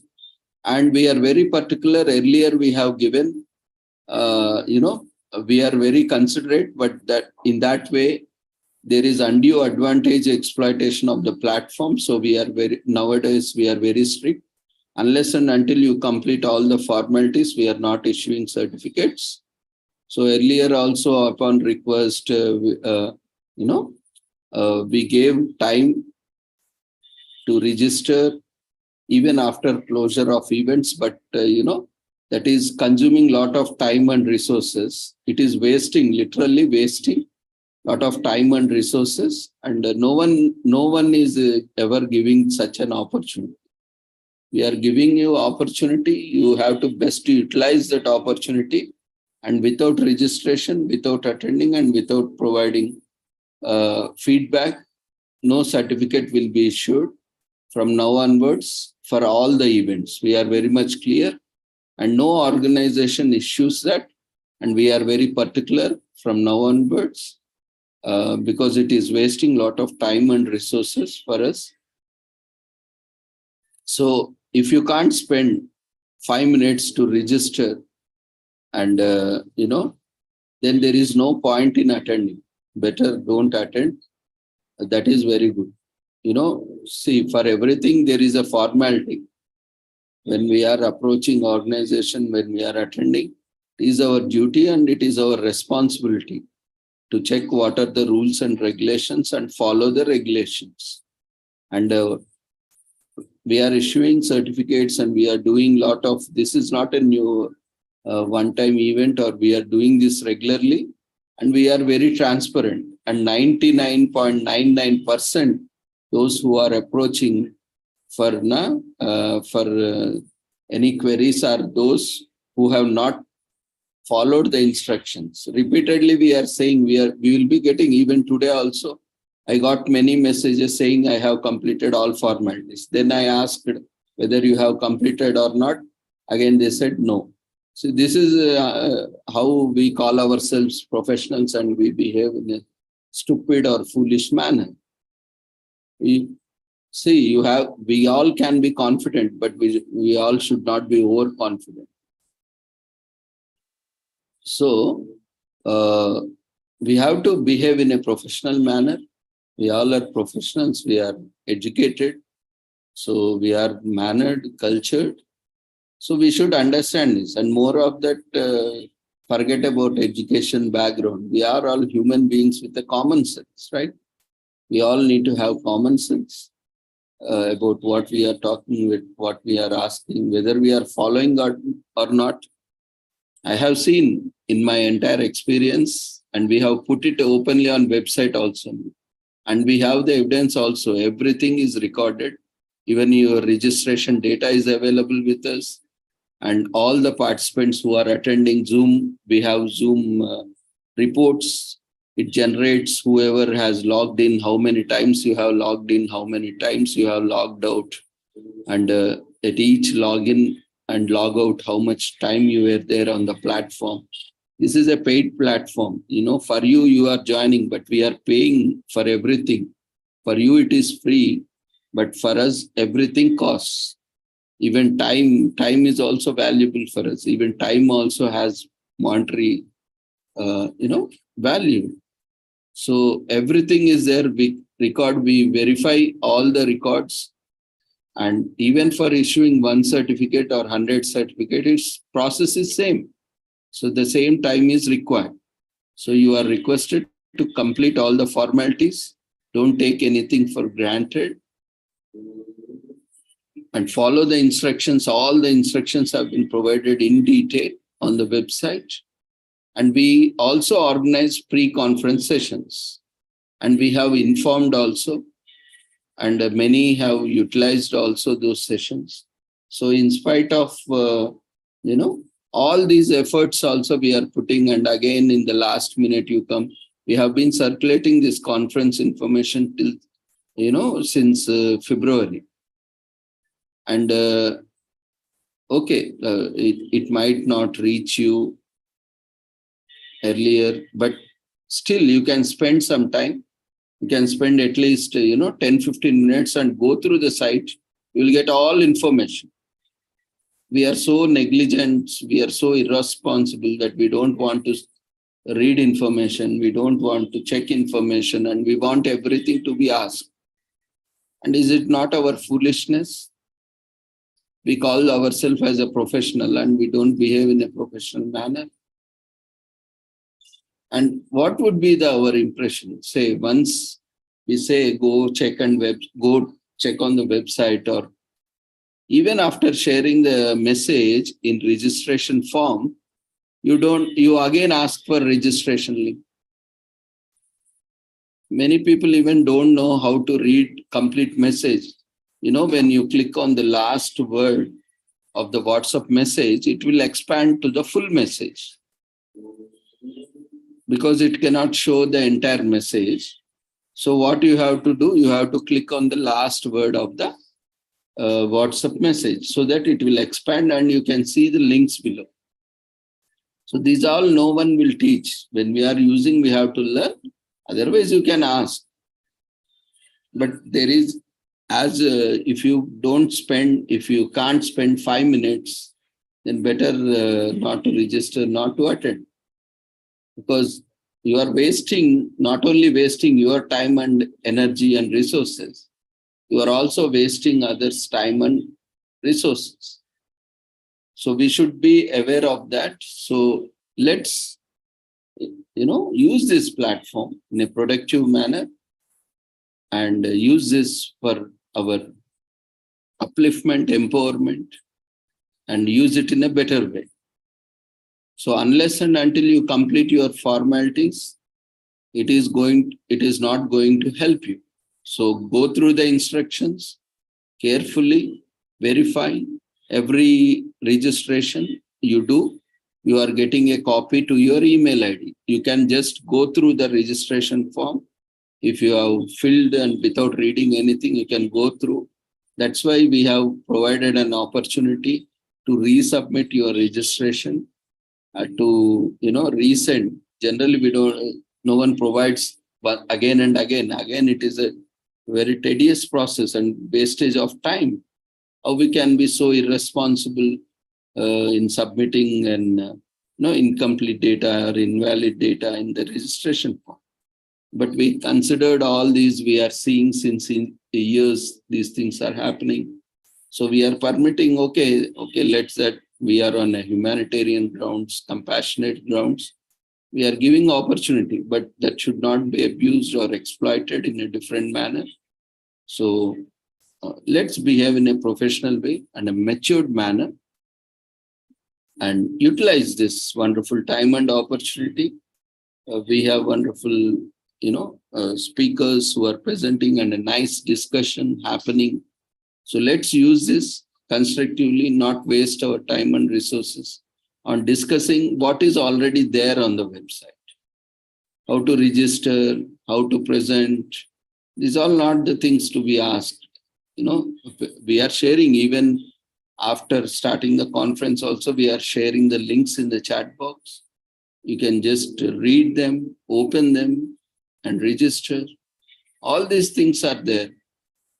So let's not waste the time. Let's utilize it. Instead of asking these silly questions, you can, someone else can utilize this opportunity to present. So let's use it productively. We are there always to help you. But you also need to understand the same 24 hours you have. We also have same 24 hours. And, we also have all the work or jobs or activities like you have. Additionally, we organize various events. That is an additional work within that same 24 hours where you don't have time, where we will get time.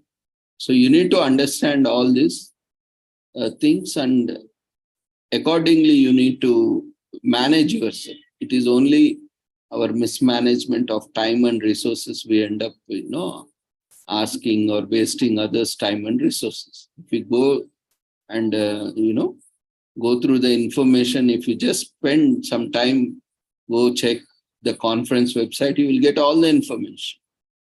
But you don't read, either we are overconfident or either we are negligent or we are irresponsible. We don't read instructions. Even if we read, we don't follow. What will happen? We'll send, who will type this? Who will send this? And you will only suffer.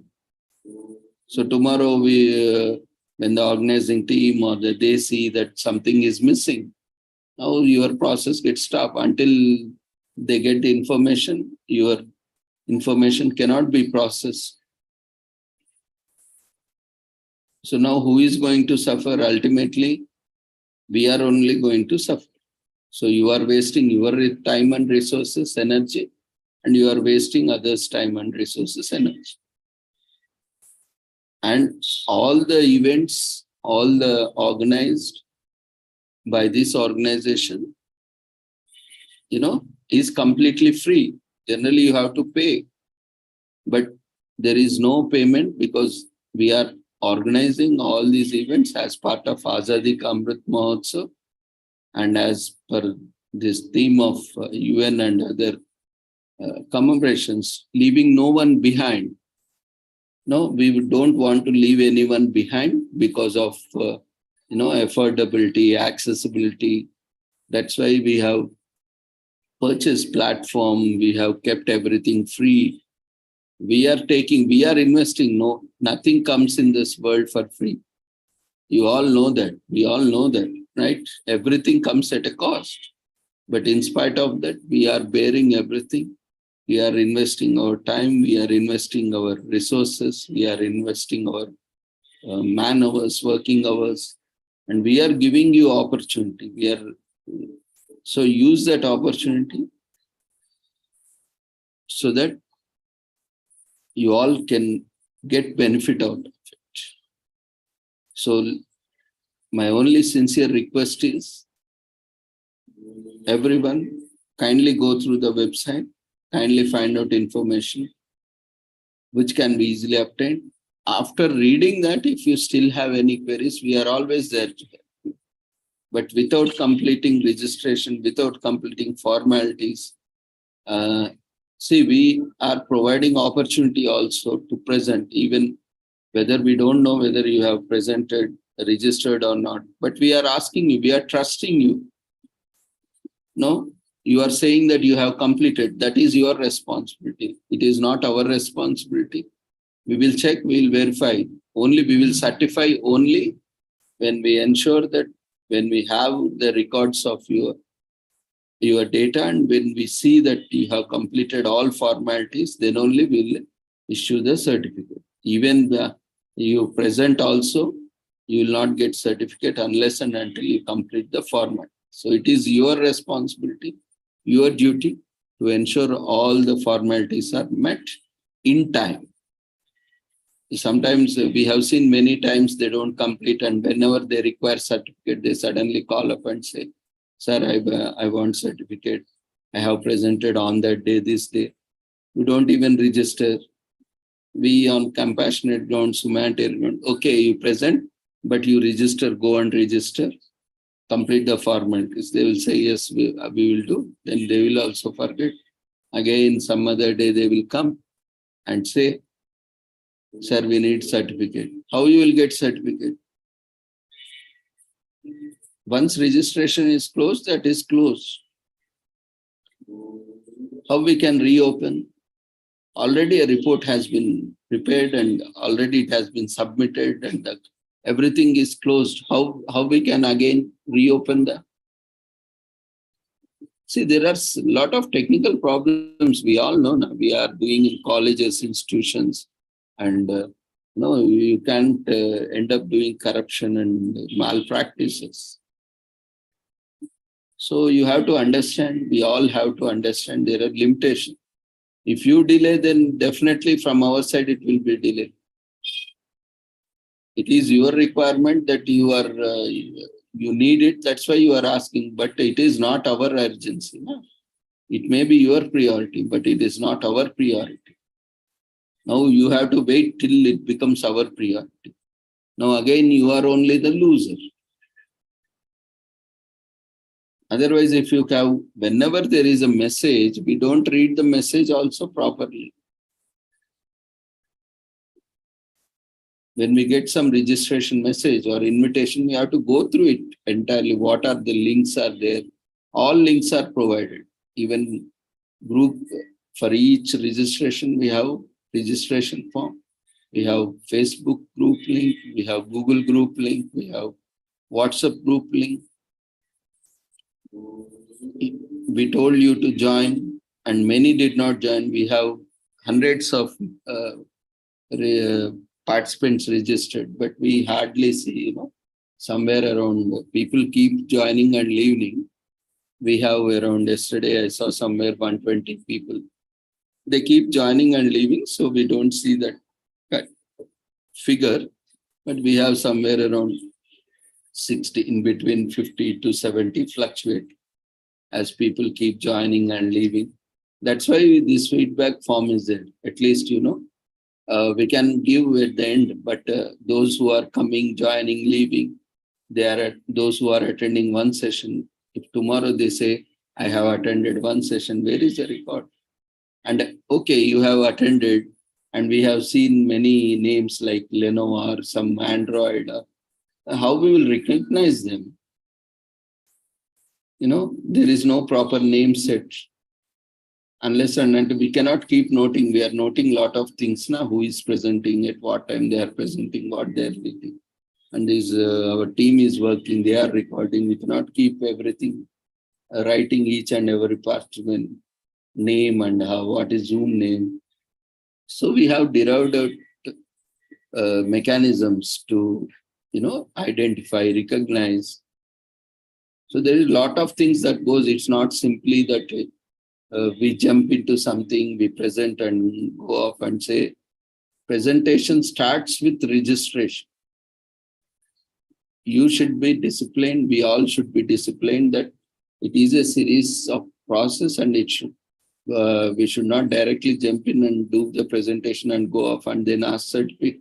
There is a procedure. We all need to follow. Even I have to follow. So we have to register. We have to share all the details. Then we have to present. Then we have to provide feedback also, right? So how do you like, and did you face any difficulty, whether that is due to your own ignorance or negligence, or whether it was really, if some information was not available, there was some difficulty, you can always share so that we can improve. We can improve the experience of the users. So instead, then that will also help, in future events. Instead of that, you don't check, you don't follow, you don't join any groups. We have calendar also, Google Calendar, that reminds. Once it is added every day, it will send you mail, it will remind you that you have to join conference. All these features are there where no other conference platform provides. Have you seen? Have you explored how many features we are providing within the platform? How many are using them? So all these things are there. If you spend some time, going through the website or going through the flyer, you'll get a lot of info. At least to go through the message, you'll get a lot of information. I'm sure definitely if someone else could have been in my place, no one could have done this much. I can assure you also, I can guarantee you also. We are helping you out. We are trying to provide you opportunity. We are trying to provide you all the support and help. So we should be able to utilize that in a proper way. Otherwise, if you waste time and resources, then that is a loss for us. For us, it doesn't matter, because anyway, we are not gaining anything from this. There is no profit involved. We are not raising any funds. We are not inviting any sponsorships. Whatever, our money, our time, our resources are lost. But ultimately, every other person is gaining. So use this opportunity. We have daily sessions. We have various conferences, workshops, symposiums, seminars, webinars happening. Use this opportunity, use this platform. It is free. For no event we are charging. All the events are free. And for all the events, we have wonderful people coming in, sharing. You can also use this opportunity. Don't be afraid. See, if you are doing some exploratory, you need not be an expert. You can do an exploratory research or conceptual research and come up with a conceptual paper or a simple paper. You need not be an expert. You can say this is what, or you can do just review of literature of certain topic and you can come. I have reviewed so many papers. So based on that, these are my findings. There are different kinds of research we can do. There are a lot of opportunities. If we really want to explore, there are different ways also to explore and present. So let's use this opportunity. And yes, we are always there. If you still have any queries, you can always contact us. And thank you everyone for joining us. We were waiting so that all our friends fill up the feedback form. Hope everyone has filled the feedback form. So see you all tomorrow. Let's support and welcome, cheer up our chief guest tomorrow by huge participation. Just registrations are there, hundreds and hundreds. What is the use? We if we don't attend, again it's a wastage of time for registration. No? We don't attend. That's why we have divided so that at least you attend one day, you will get that day certificate. So utilize this opportunity to attend as many days as possible. All 10 days we'll be issuing individual certificates based on attendance and feedback, which is being automatically recorded by the Zoom. So see you all tomorrow. Take care. Good night.